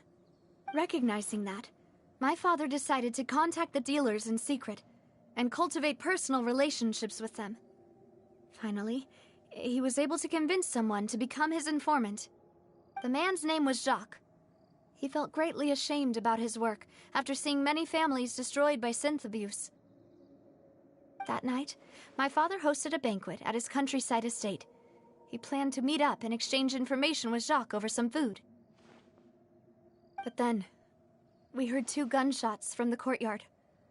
We raced to the scene and found my father, still holding a gun, and Jacques, who was already dead on the ground. Huh? How did that happen?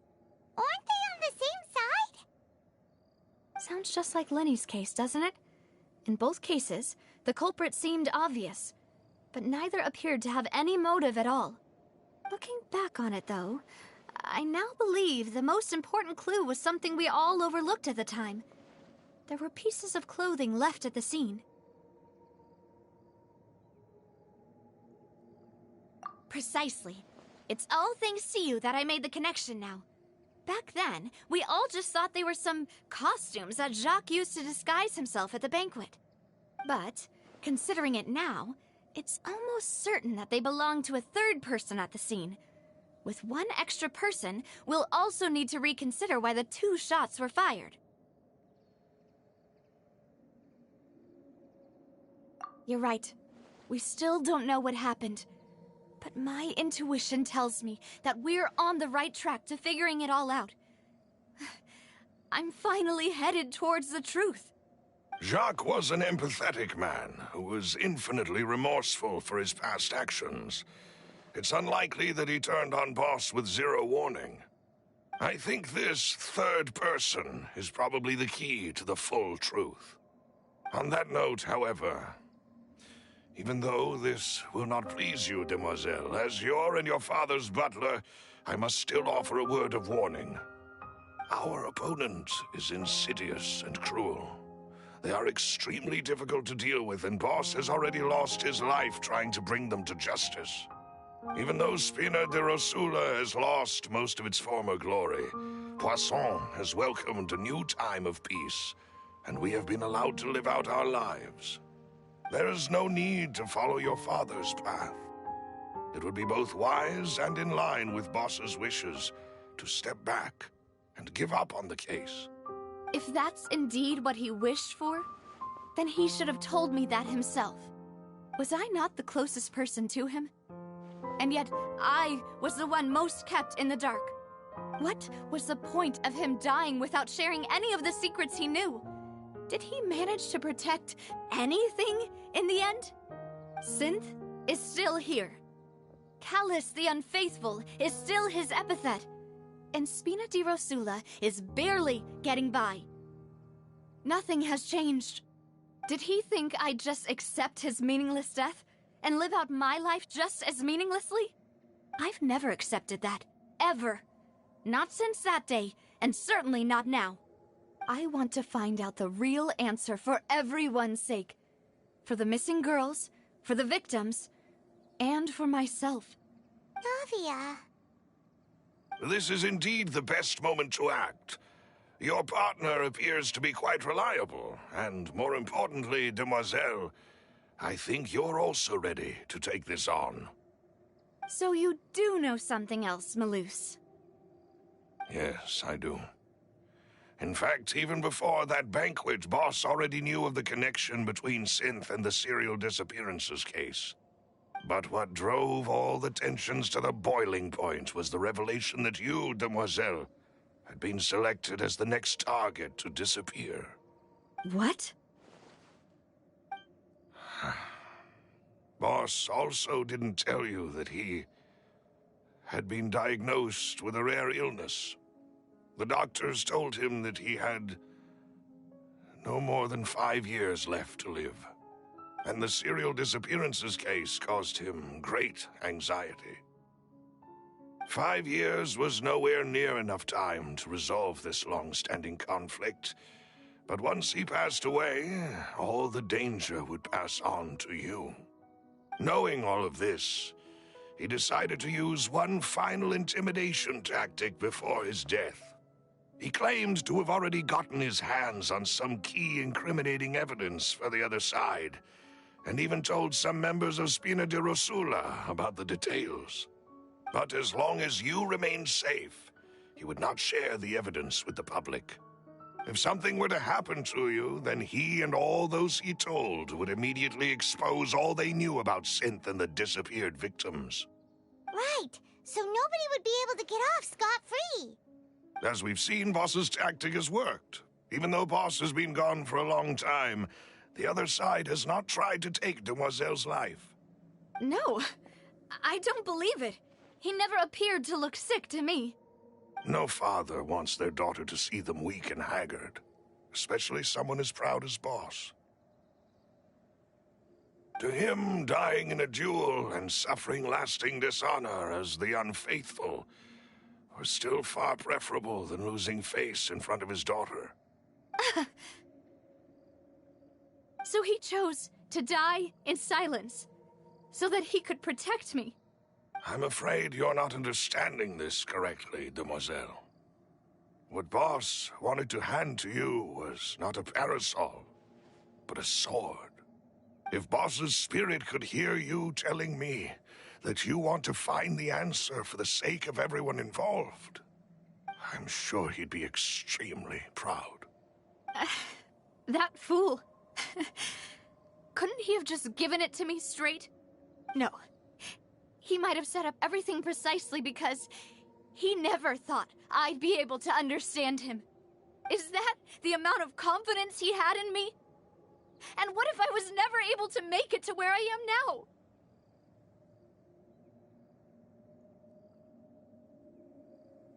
Yeah. I suppose that's true. With the way he'd set things up, if I had wanted, I could have just lived out my life without a care in the world. But thankfully, he rarely talked to me about complex matters, and thus understood little of me as a person. In this case, he really didn't need to give me an easy way out. Malus, what was the key evidence that he shared with you?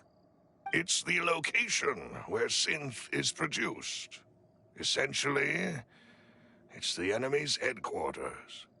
When he was threatening the enemy, Boss didn't share the specifics of the incriminating evidence he found. But if you want to use it against the enemy, you'll still have to take several things into consideration.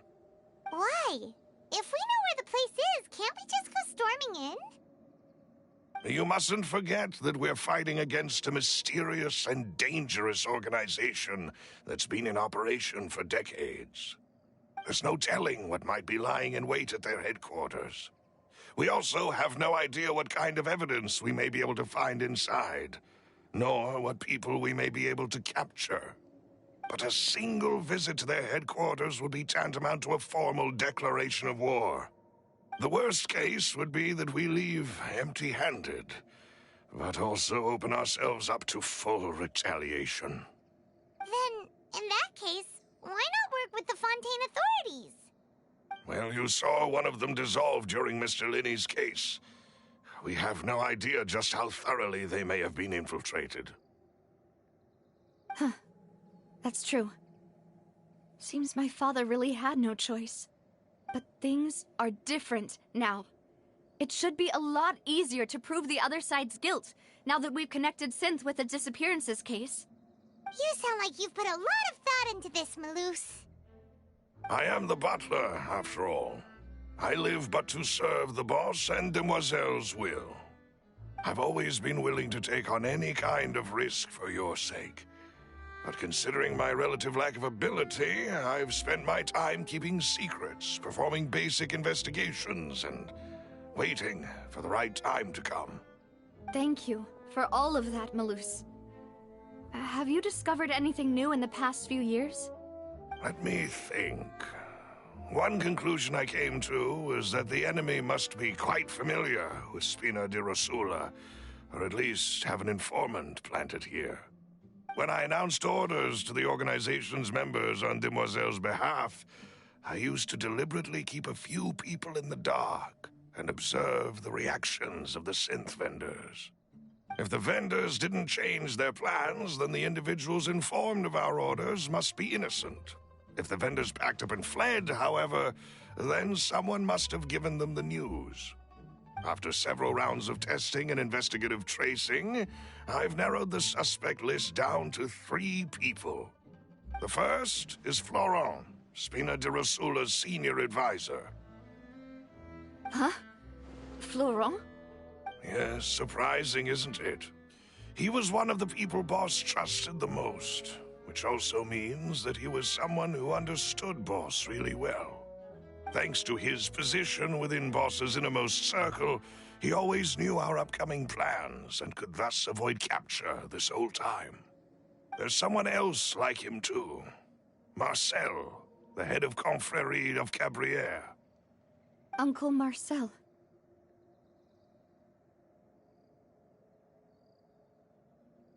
It's a guild in Poisson. Boss helped it to grow to its current size and prominence. In the beginning, they were only reselling some daily goods, but now they're one of the richest guilds around, with a lot of business connections in the city. So, they're like a sister organization of Spina di Rosula? Yes, you can say that. When we were fighting against the synth dealers, they provided us with plenty of support. It's a bit difficult to imagine someone using their own money to hunt down themselves. The final suspect is Thierry, the man responsible for coordinating information between Spina di Rosula and the guards. Although the guards mostly leave us to our own devices, there are still many activities we have to report to the local authorities. Since Thierry is always in the know about our current activities, he could theoretically always plan one step ahead. I see. These are all people who I communicate with quite regularly. To think that the enemy we've been fighting against has been right next to me all along, among those I trust the most. It's almost too hard to believe. If you want to investigate them, please take every precaution to not alert the quarry. Judging from our experience, the enemy is extremely cautious.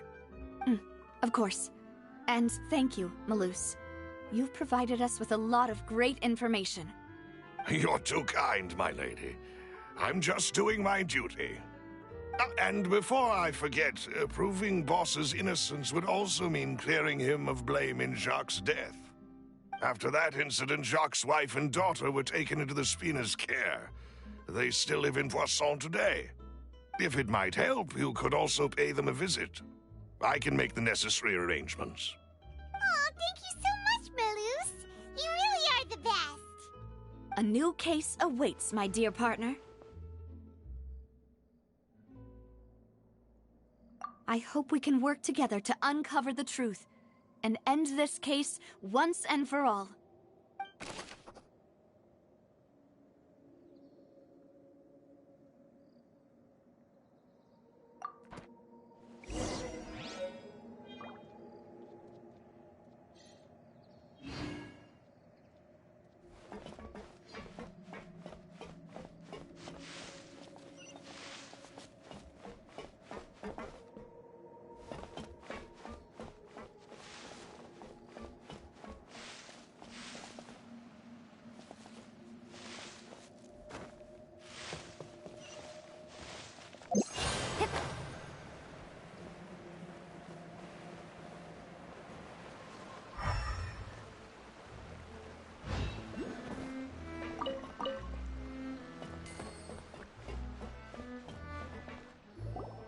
It is settled, then. Please excuse me, and enjoy your conversation at your leisure. Thank you for arranging everything for us, Malus. Excuse me, miss. Do you need anything from us? Oh. Hey, Navia's all quiet. This isn't like her at all.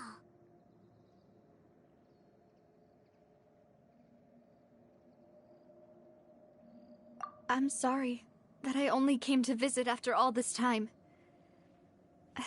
After what happened, I didn't know how I was supposed to face the two of you.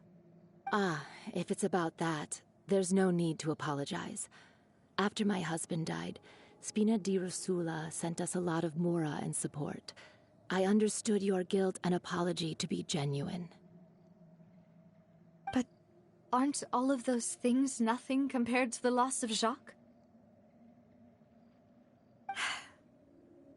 I can understand the kind of pain that comes with losing a father so needlessly. You don't understand at all.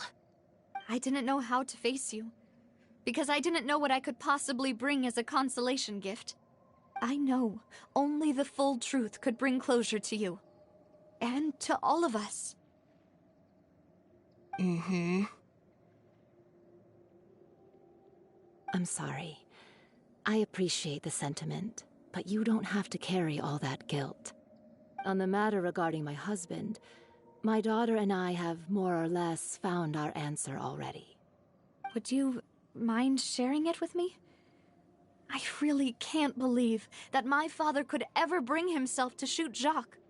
I always knew that my husband's money was earned through others' suffering. He told me countless times that if he could turn back the clock, he would never go into the synth business again. He had many regrets, and felt that he took the idea of providing for his family too literally. For the longest time, he thought Mora was everything. So when Mr. Callis came to him with a proposal, he accepted it almost immediately.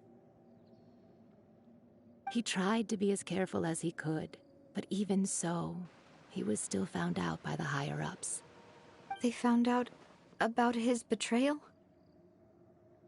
Papa didn't say that exactly, but Papa did tell me that I should never be ungrateful. Before he left that day, he told me that he had no choice. It was only later that I realized it was his final farewell to the two of us.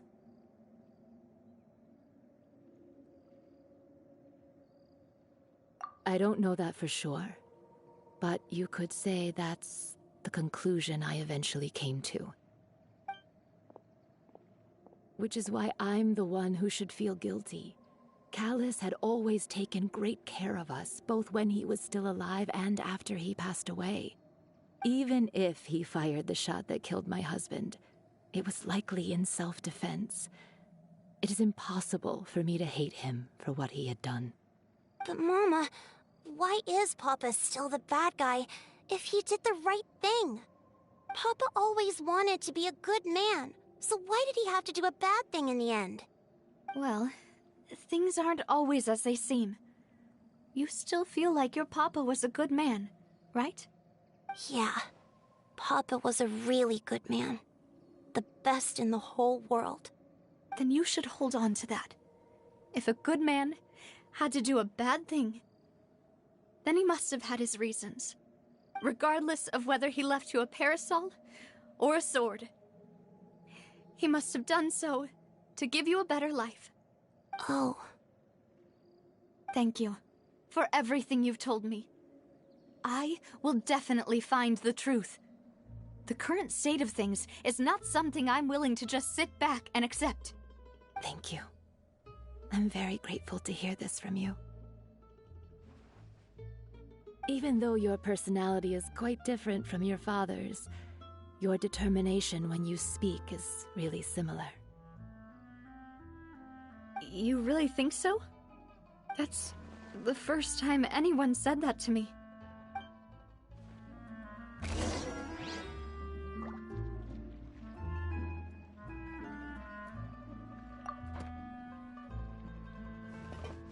Are you okay, Navia? I'm fine. Don't worry. Let's investigate the 3 suspects next. Florent should be nearby, and we should be able to find Thierry and Uncle Marcel in the city. I'll get myself together on the way, so please don't worry.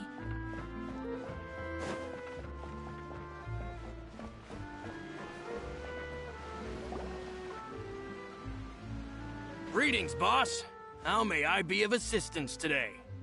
I'm sure you've heard about what happened at the Opera House. Someone got turned into water right in front of us. Yeah, I've heard. With something that dramatic, I'm sure journalists will milk it for all it's worth. And it'll be all the talk for the next several weeks. It also reminded me, on the day that the incident happened with my father, it was raining outside, and we found some clothes left at the scene. After my partner here put the dots together for me, I feel like we should try to reopen his case. Can you do me a favor and try to recall what happened that night? Let me think. Mr. Callus was feeling pretty upbeat that day. So he was drinking and bantering away with us at the table. After that, he told us that he wanted to go get some fresh air. So we let him go without thinking much of it. Who knew that we would hear 2 gunshots ring out right after? My first reaction was that Mr. Callus's life was in danger. So I grabbed my holster and made a mad dash toward the scene. But when I got there, it was already too late. Mr. Callus was standing over a dead body with a gun in his hands. All we could do was look back and forth at each other, not knowing what to say. So you also remember 2 gunshots then? Indeed. The guard said that the first shot didn't hit anyone, while the second killed Jacques. But I've never really bought that explanation. Reason being, Mr. Callus had left his gun on the table. I even made sure to confirm that before running to the scene. But according to the guards, that doesn't mean he couldn't have had other guns on his person. About the clothes left at the scene that you mentioned, do you think there was a third person there who was turned into water? At least from our perspective, my father had no reason to kill. So he would also have no reason to bring an extra gun with him. The gun he was holding probably belonged to Jacques, or a third person on the scene. Yeah, that makes a lot of sense. So you're saying Mr. Callus ended up with the gun because he seized it from one of the other guys? But hold on. If that's what had happened, then why didn't he share the truth with any of us? He didn't even want to face the Oratrice machine, and chose instead to prove his honor in a duel. Did he lose all faith in the courts after seeing someone dissolve right in front of his eyes? About that, Malus told me a thing or two. So, I think I can understand why he committed to the duel. I'll tell you everything once the whole truth has been revealed. I understand. Then, I'll leave Mr. Callus's honor in your hands, boss. And if I may just say one more thing. The whole Callus the Unfaithful epithet has been a thorn in my side since the day it was invented. Many people have laughed at me for still calling him Mr. Callus, even after so many years have passed. But it was Mr. Callus's trust that allowed me to rise through the ranks of Spina di Rosula and live the life I lead today. No matter what others might say, he'll always be the man I respect the most. And he'll always be my boss. Don't worry. I will definitely find the truth. You and all our other comrades at the Spina deserve to know the truth as well.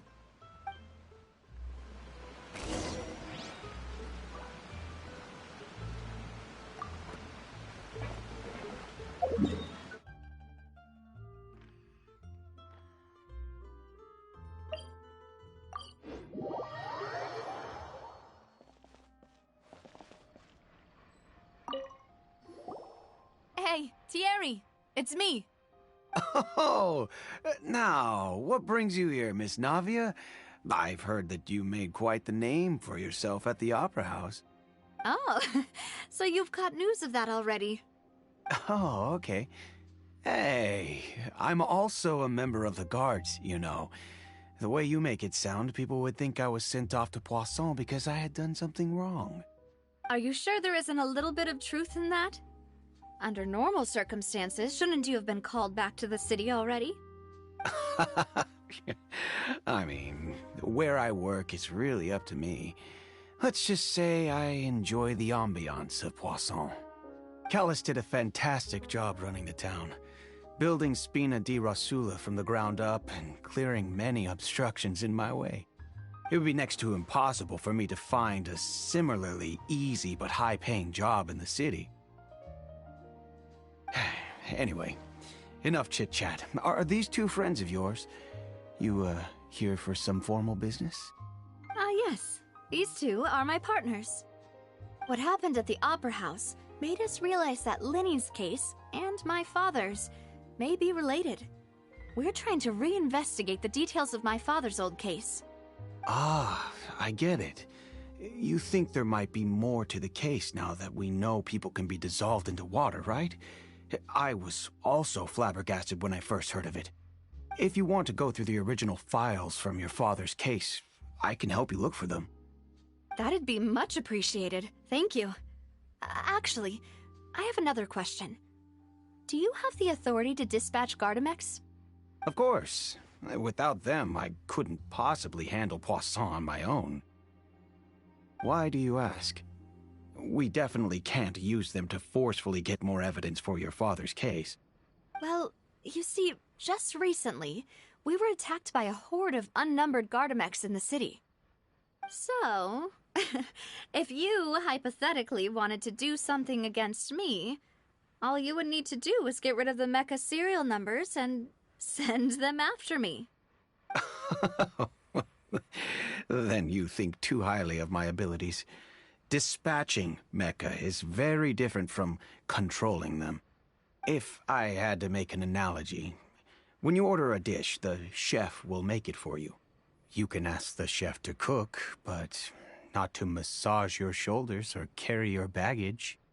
If you try to make unreasonable demands, the chef would just think you're out of your mind and ignore you completely. The same goes for me and my Gardamex. Removing a serial number is also not as easy as you might think. There are a lot of complex steps to it, and it's almost impossible to keep it a secret. So I can promise you, those mecha were definitely private units. They're certainly not cheap. So, whoever their owner is must be super rich, powerful, or both. Now that you mention it, though, being in the synth business would definitely be profitable enough to afford this. Oh, then you're officially in the clear, Thierry. Oh, well, thank you for the vote of confidence, Navia. Jokes aside, I'd like to wish you all the best with your investigation. I'll be staying in the city for a little while, so just come find me if you need any support from the guards.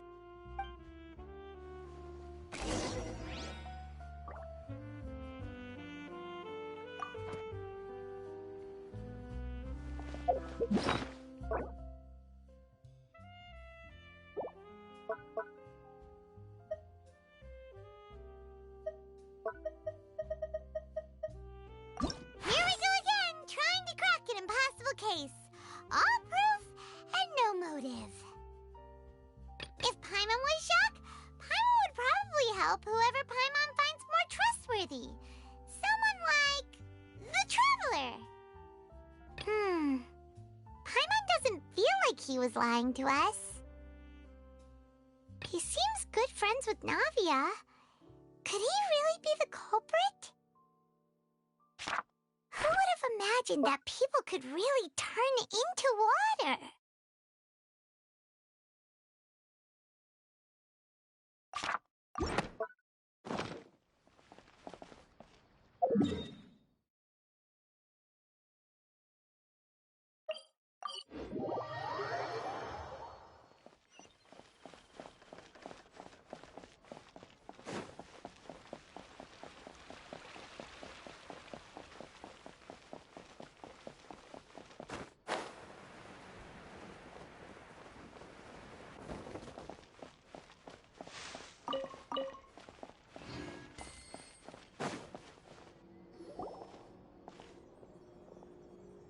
Hello. How may I help you?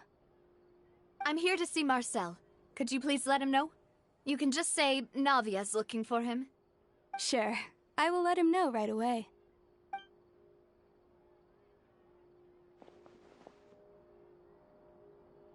Navia, hello. Sorry to keep you waiting. I'm not as young as I used to be, so my legs are giving out a bit. Oh, it's all right, Uncle Marcel. There's no need to stress. I just wanted to talk to you briefly about what happened in the Opera House. I'm sure you saw everything too, right? Yes, I've never seen anything so strange. Oh, you were at the Opera House too? That's right. I went there with Navia to see the magic show. Who knew it would turn into a whole murder mystery? I also witnessed your marvelous sleuthing work. Quite impressive. To beat the Hydro Archon at her own game on her own turf, I can already imagine everyone in Fontaine discussing your exploits over a few glasses of wine. Oh, Paimon doesn't want to become the talk of drunkards. Apologies. It's just how Fontaine is as a nation. Everyone loves drama and theatrics.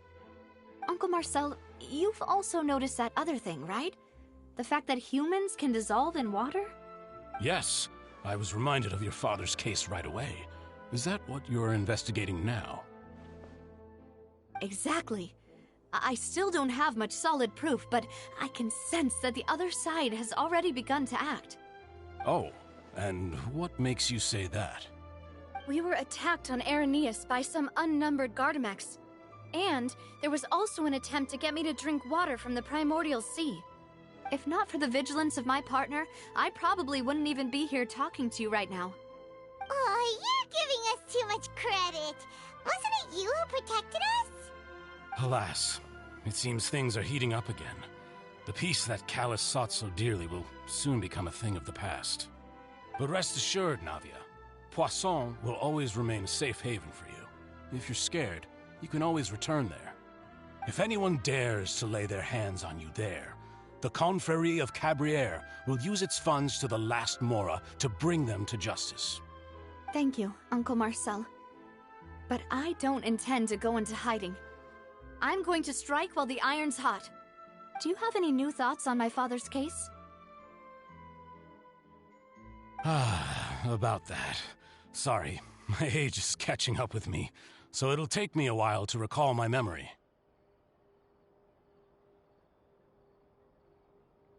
The Confrérie was responsible for that banquet, so I was out and about the whole time making sure things were running smoothly. I didn't even have the time to drink with the guests. Then I heard the sound of a gunshot, and the rest was history. Oh, it's okay. No need to push yourself. We'll ask around some more, see if there are any valuable clues elsewhere. Sounds good. Just let me know if you ever need Mora. All my wealth comes from Callus's patronage and support. I'll spend however much it takes to clear his name.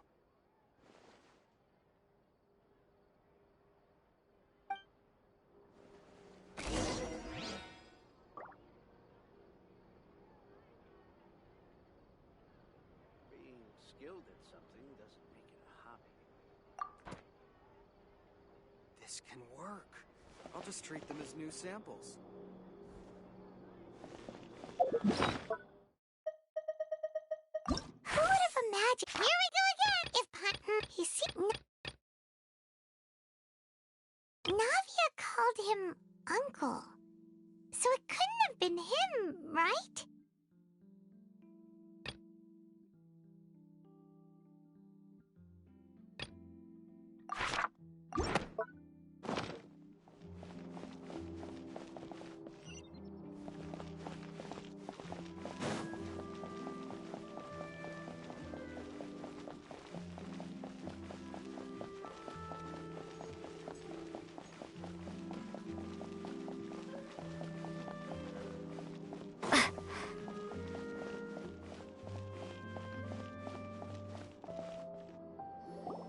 We've talked to all three suspects, purely based on their conversations with me.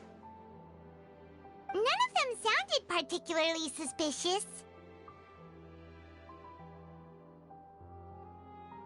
I suppose that's to be expected, though. If a single conversation's all that's needed to find them out, then my father wouldn't have needed to investigate the case for so many years. Anyway, even though we didn't make a breakthrough, let's still compile what we were able to find. But where should we start? Ah, you're right! Flora mentioned that Callus probably only ended up with the gun because of circumstance. That makes sense. According to Jacques' family members, he already told them that he had been discovered, and that he had no choice before he left home that day. If I had to guess, he probably received an order from the synth boss to kill my father. Had he refused, he and his family's lives would have been forfeit. So, Jacques fired the first shot?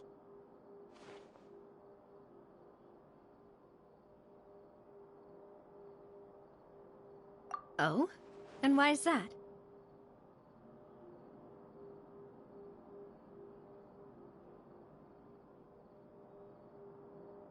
Ooh, that's a good point. Jacques probably already knew that he was just being used as a tool for murder. And once he had completed his mission, he'd be of no more use to his boss. Huh.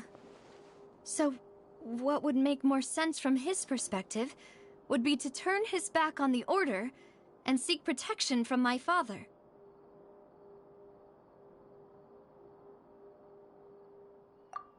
Makes sense. But without evidence, that's still just a theory. Besides Jacques, the attack from the Gardamex has been bothering me quite a bit as well. It's obvious that our enemy has become more antsy after the secret of the primordial seawater was revealed. Do you think he knew, even then, that we'd follow this lead to the end? Given everything that's happened since, it's quite possible. But who among the 3 suspects would have the ability to control privately owned Gardamex?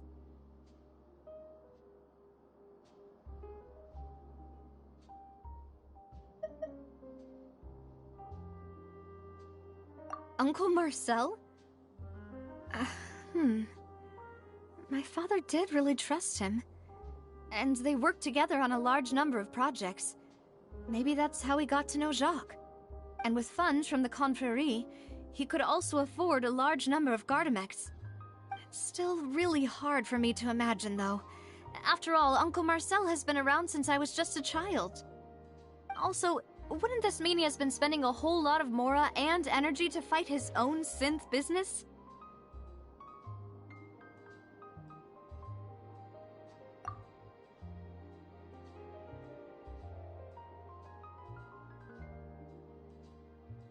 Florent? It is true that he was closest to my father, and thus had the best chance of learning about his dealings with Jacques. But as Spina di Rosula's advisor, his work mostly deals with personnel and security, so he shouldn't have much means when it comes to finances. So you're saying he's too broke to afford a mecha army? Exactly. He can't. And even if he could, I don't think he would be able to dispatch a whole group so quickly.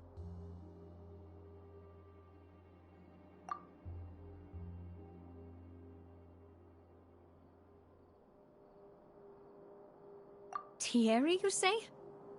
Huh. It is possible that he's figured out a way to convert the Gardamex for personal use. But I didn't feel like he was lying when he was talking to us about the mecha.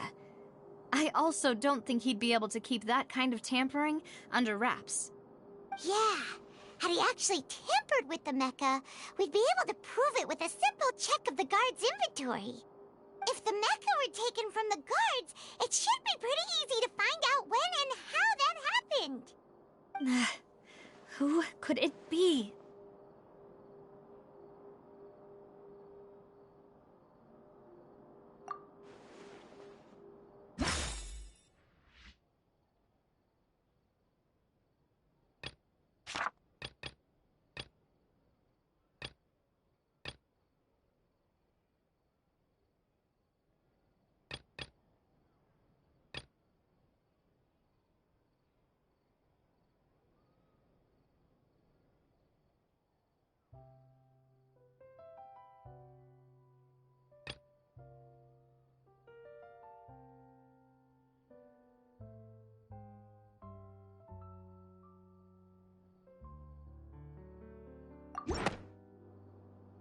You know, if you think everything through, Uncle Marcel is indeed the most suspicious of them all. Could we be missing other suspects? Malus didn't know about the people turning into water thing when he narrowed it down to these 3, did he? Malus has always been very reliable, and his judgment of others' trustworthiness has been fair and well considered. When he laid out his case for the 3, the rationale he gave me made a lot of sense as well.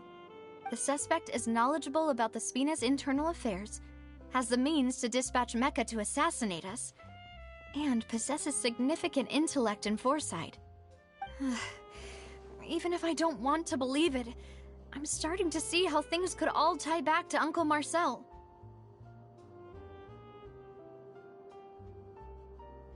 Well, we still have another trump card on top of all the theorizing and speculating.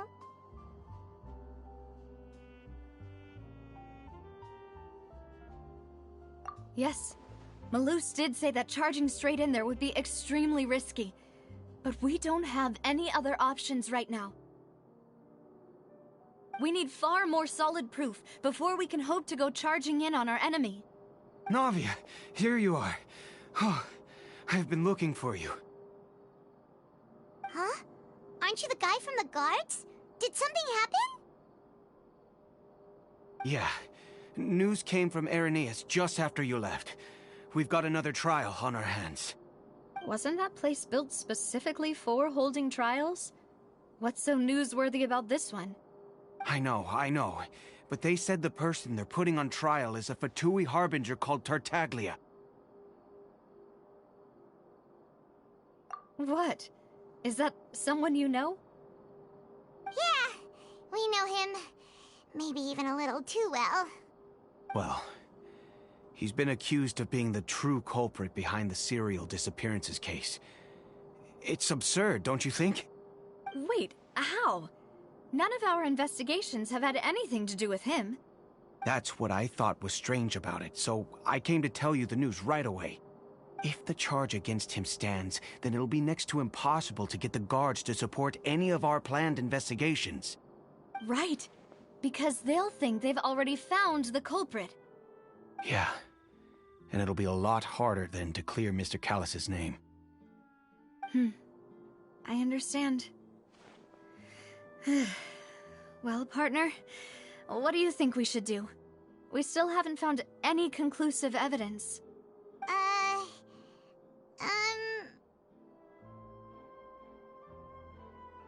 Huh? Split up? What do you mean?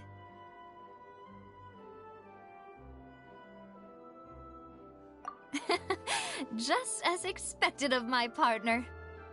Since this is a trial about the serial disappearances case, the culprit's attention will be focused on Irenaeus, leaving his home base wide open. You're right. This is our best opportunity. All right then, let's do this. I'll stall them at the Opera House and charge Marcel as the true culprit. I won't have any chance of making that charge stick, though, unless we find more evidence. It'll be up to you to make it back in time and hand the decisive evidence to me. We'll help you, just like you helped us in Linny's trial. Demoiselle, please allow us to accompany you.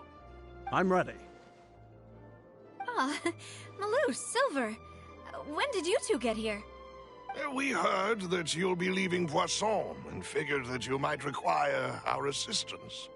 It's our hope that your confidence will be bolstered with the two of us by your side. Thank you so much. Then, let's make haste for Irenaeus. Paimon, Traveler, I'll see you at the Opera House. See you then!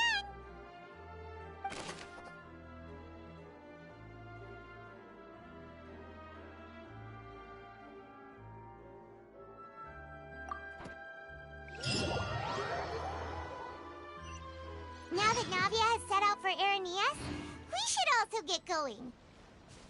The location has already been marked on the map, so let's head over.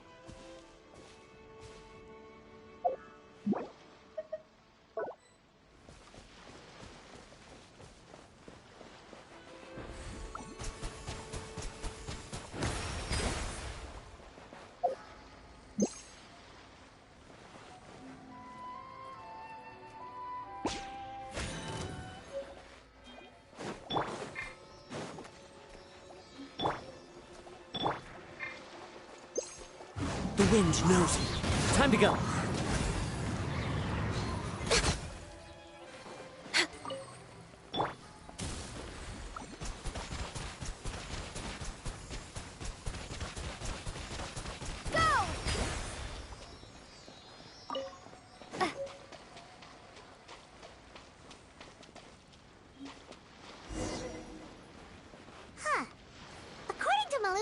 info. The synth production base is underwater. Let's go and try to find the entrance. Water jet!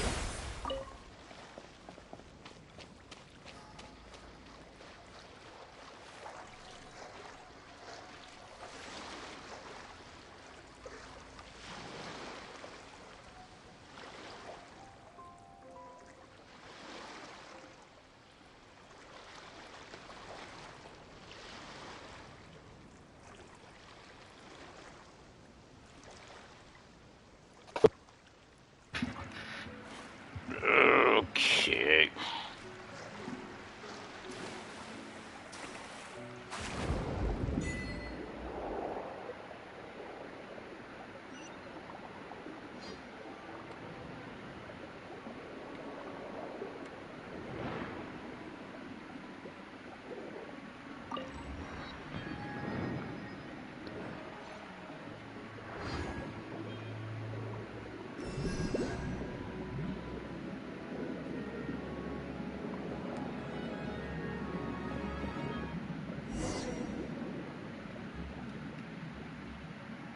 Finally found it!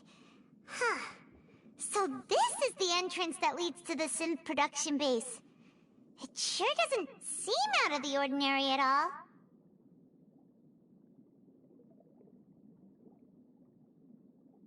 Ah, you're right. An important place like this is bound to have a ton of protective measures and mechanisms. Navia's probably arguing up a storm right now to stall for us.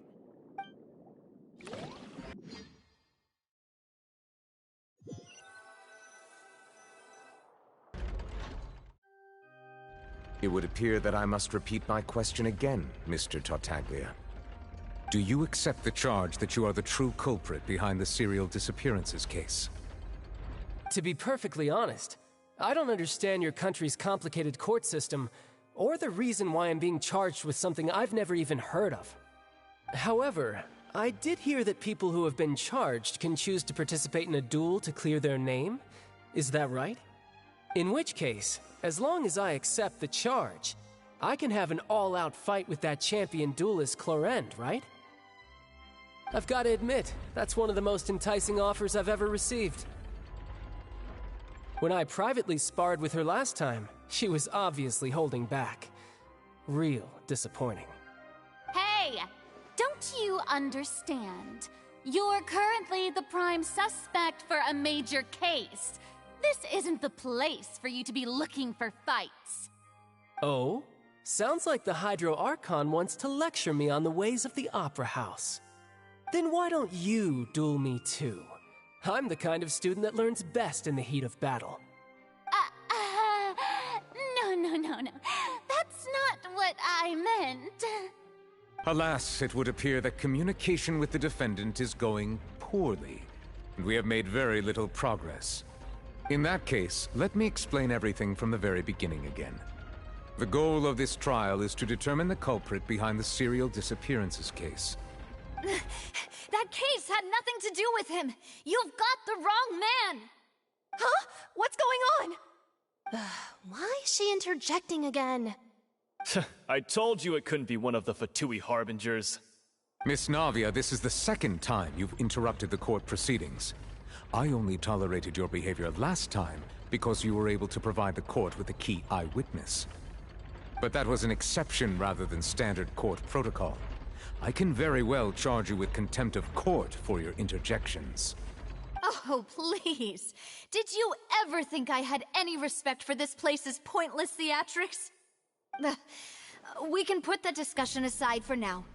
I'm not here to argue with you. I'm here to charge the true culprit behind the serial disappearances case. And if my charges prove true, then Tartaglia here will be proven innocent by default, correct? Oh, a young lady has charged in and offered to clear my name. How fascinating. Well, I'd gotten half bored to death by all these rules and procedures anyway, so I'll take you up on that offer. So, Your Honor, is there nothing else for me to do now? You may take a seat for now in the audience, but that doesn't mean the suspicions against you have been lifted. Now then, Miss Navia, Who is the person you would like to charge instead? That person is...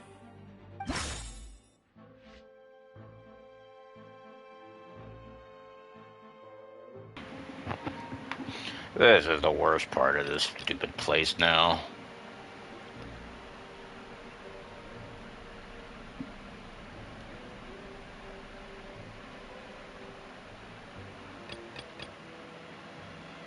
It was supposed to be this one.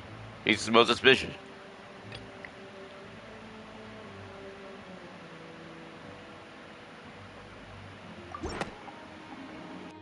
Marcel, the head of Confrérie of Cabriere! Huh? What confrérie? Never heard of them in my life. I've heard of them, but weren't they Spina di Rosula's sister organization? Oh, is this going to be a friends to enemies type situation? Please let me remind you, Miss Navia, that charging someone is an incredibly serious matter. Committing to the charge also means taking on the legal responsibilities associated with it. And if the charge fails, depending on the circumstances, you may also be charged with the crime of making a false accusation. Knowing this, do you still wish to charge this man? Yes, I do. In that case, I declare the charge to be valid. Miss Navia and attorneys, please take your places on the court. Members of the guards, please contact Mr. Marcel right away so that he may stand trial.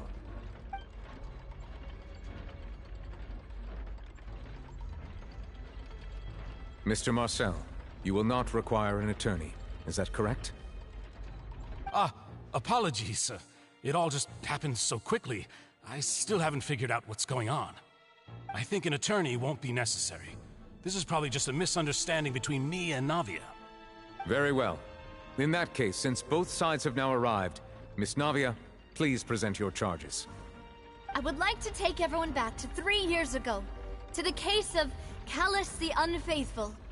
Only through elucidating what really happened in that case can we connect all the dots for the serial disappearances case.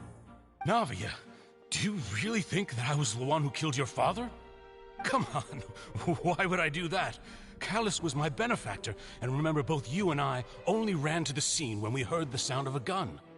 If that's enough to make me a suspect, wouldn't that make everyone at that banquet a suspect as well? I think there's no point in getting into the specifics right now. The audience doesn't even have the big picture yet. Even I'm struggling to remember some details of that case. Exactly correct, Your Honor. I must refresh everyone's memory about that case before I can explain my charge and reasoning. I see. In which case, I will recount the findings about that case as originally recorded by Maison Gardiennage.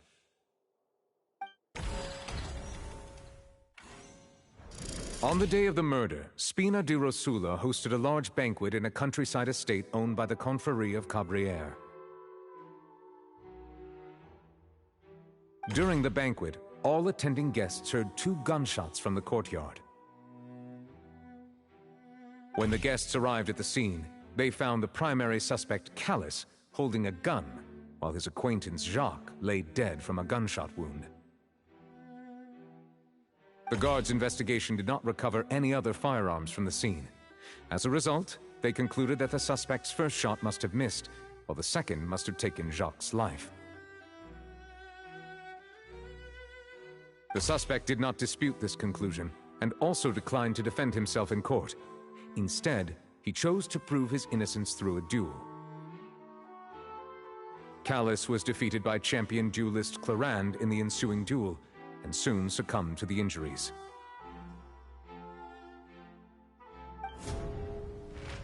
These are the known facts about the case.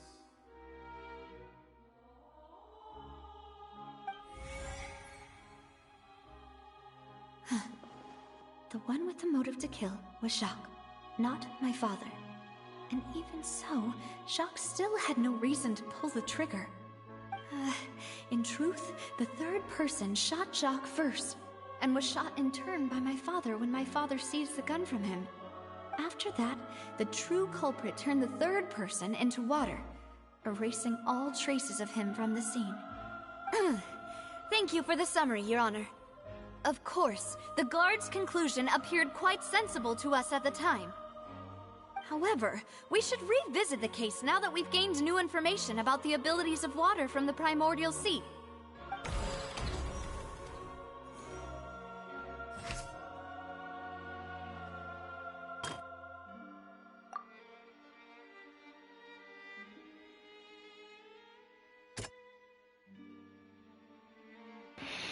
This is the worst part I ate.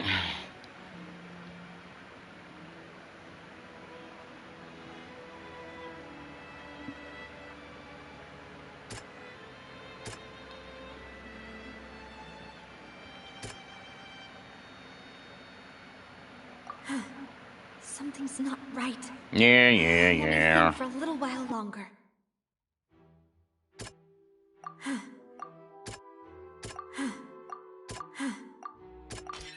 The testimony of the victim's family confirms that Jacques had thoughts of assassinating Callus when he set out for the banquet. However, in the end, he reconsidered, and instead shared everything with Callus, hoping to seek the latter's protection. Unfortunately for Jacques, the true culprit had already considered this possibility, and had sent out another assassin.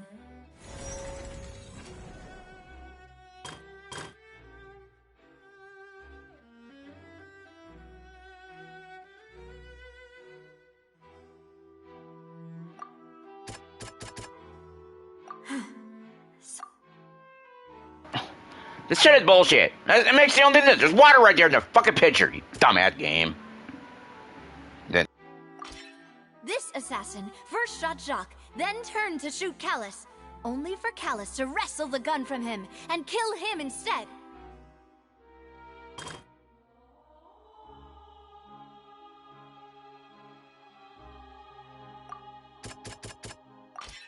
A pile of clothing was found at the scene. The guards once believed they were used by Jacques as a costume to disguise himself. But now, it is clear that the clothes were proof that there was a third person at the scene, and that they were turned into water after committing the murder. Since it was raining that day, the culprit was confident that they could use the rain to wash away all traces of their dissolved accomplice. Realizing this, the true culprit caused the hired assassin to dissolve into water, leading everyone to believe Callus was responsible for Jacques' murder. This is the true version of events.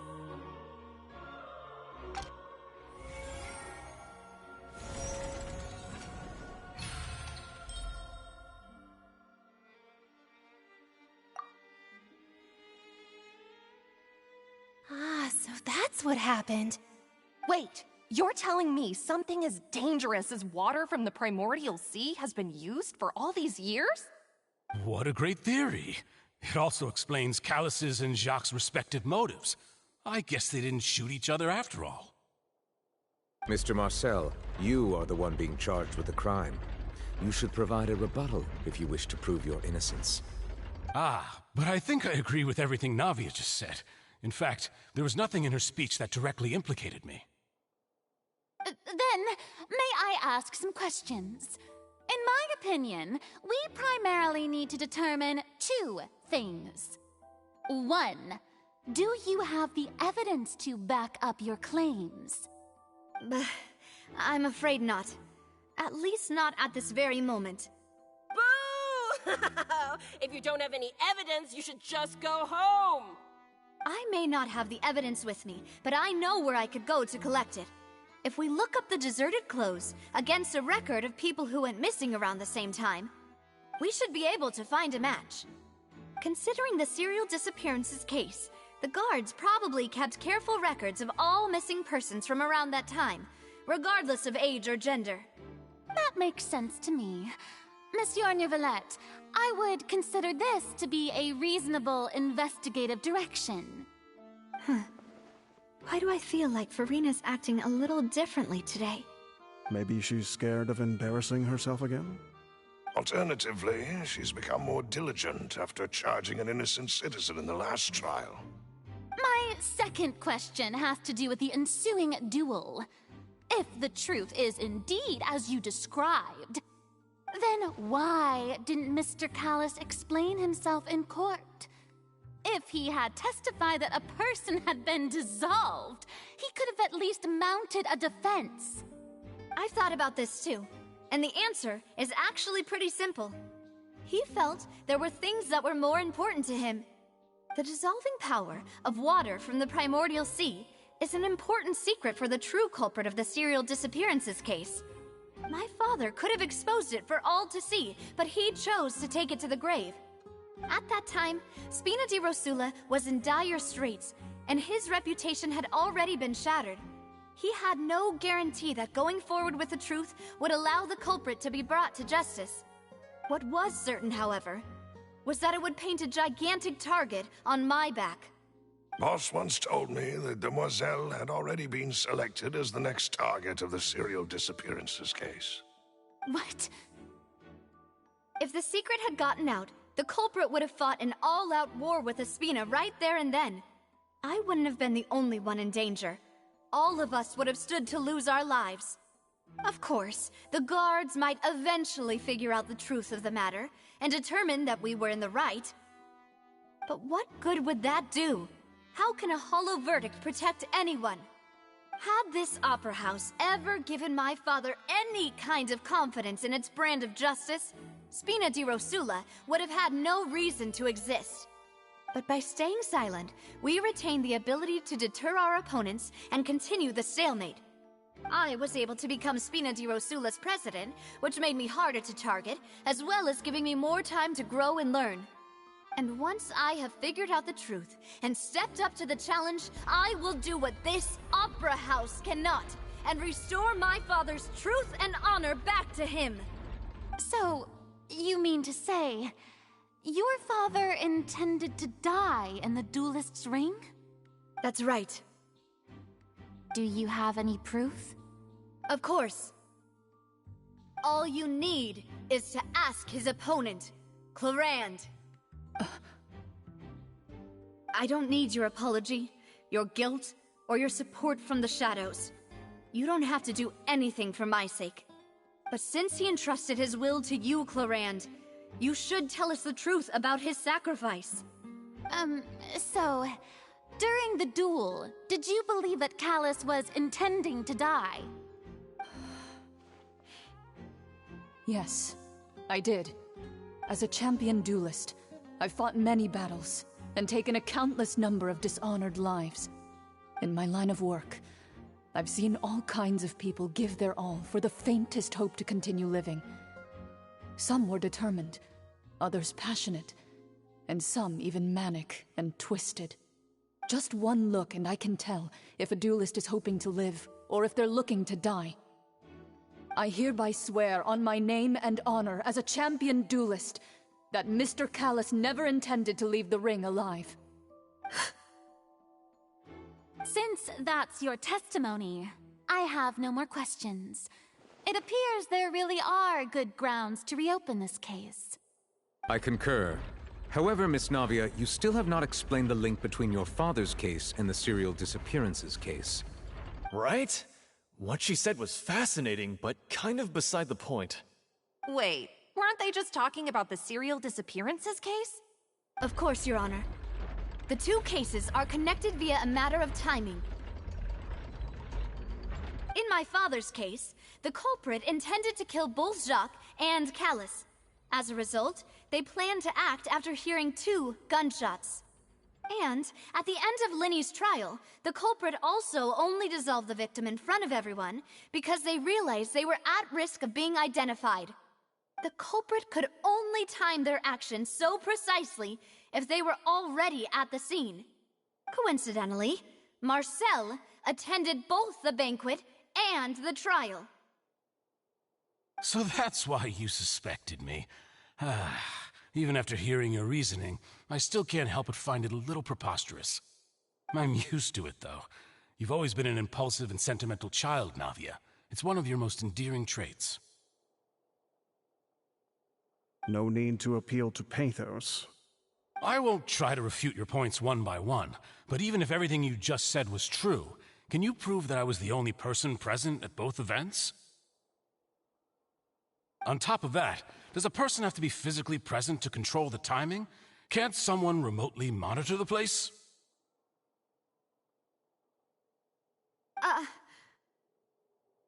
Don't know what you can say to that. I know that even with that, you might still think you can reduce the list of suspects with some further investigations, until I'm the only one left on the list. Alas, who won't feel at least a little hurt by an accusation of murder from a girl you see as your own daughter? But if I were to dismiss this completely, you'd also think I'm not being considerate of your feelings. Ah well, let Uncle Marcel teach you another lesson. Do you know what the biggest flaw in your reasoning is? I suppose you're gonna tell me anyways. It's timing again. I'm a businessman by trade. From that standpoint, there's no reason for me to kidnap young women. It's a high-risk action with nothing to gain. In addition, I left my home in Snezhnaya when I was young to come to Poisson and work in some trade. My business only thrived when I received Callus's patronage. But the disappearances began before I ever stepped foot in Fontaine. I do apologize, demoiselle. This was my mistake. No, it's not your fault. I'm sure he had come prepared. Is there anything else you'd like to say? Would you like to check the date of my first business license against the first known case of the serial disappearances? You can also take a look at my border entry records, or ask my friends and family when I left Snezhnaya for the first time. Could those records and testimonies do something to appease the unspeakable anguish in your heart? Seems like she got the wrong guy. At this rate, Navia will be convicted for falsely accusing him. I think you've done a superb job of dissecting your father's feelings as he neared the end of his life. But aren't you going against all of his wishes and expectations right now? He wished for you to become more rational, collected, and conscientious, instead of dwelling only on your own feelings. Once you've learned to be more considerate of others' feelings, and to stop rushing headlong into things, you'd have met most of his expectations. This isn't just about me, and it never has been. The biggest difference between me and the rest of the victims is that I still have the ability to search for the truth, while that same agency has long been taken from them. The people whose families were destroyed by synth abuse, the people who lost their loved ones to the serial disappearances, and the people who suffered tragic ends due to their sense of justice. Many people's images are flashing before my eyes. I'm sure some are coming to those of you in the audience as well. And whose image do you see, Marcel? Is it a man named Vacher? Oh, so you do know that name. I'm merely surprised you'd suddenly say the name of someone I've never even heard of. I was waiting for you to say that.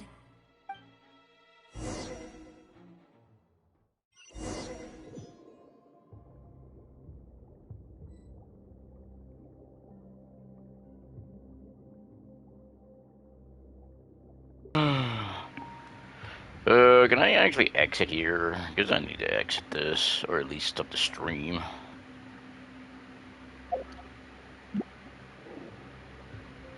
Can I actually leave? God damn it. I don't know if it'll let me actually leave here. I don't know what happens when I do. Because I need to stop.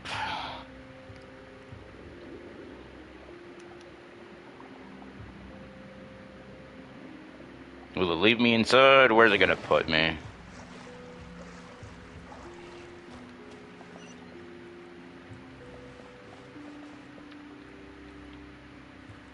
I hope it leaves me inside, or I don't know where it's gonna put me. Might even have to repeat some of that stupid stuff, but I need to stop because I'm on my 3 hours. Got 5 minutes to go.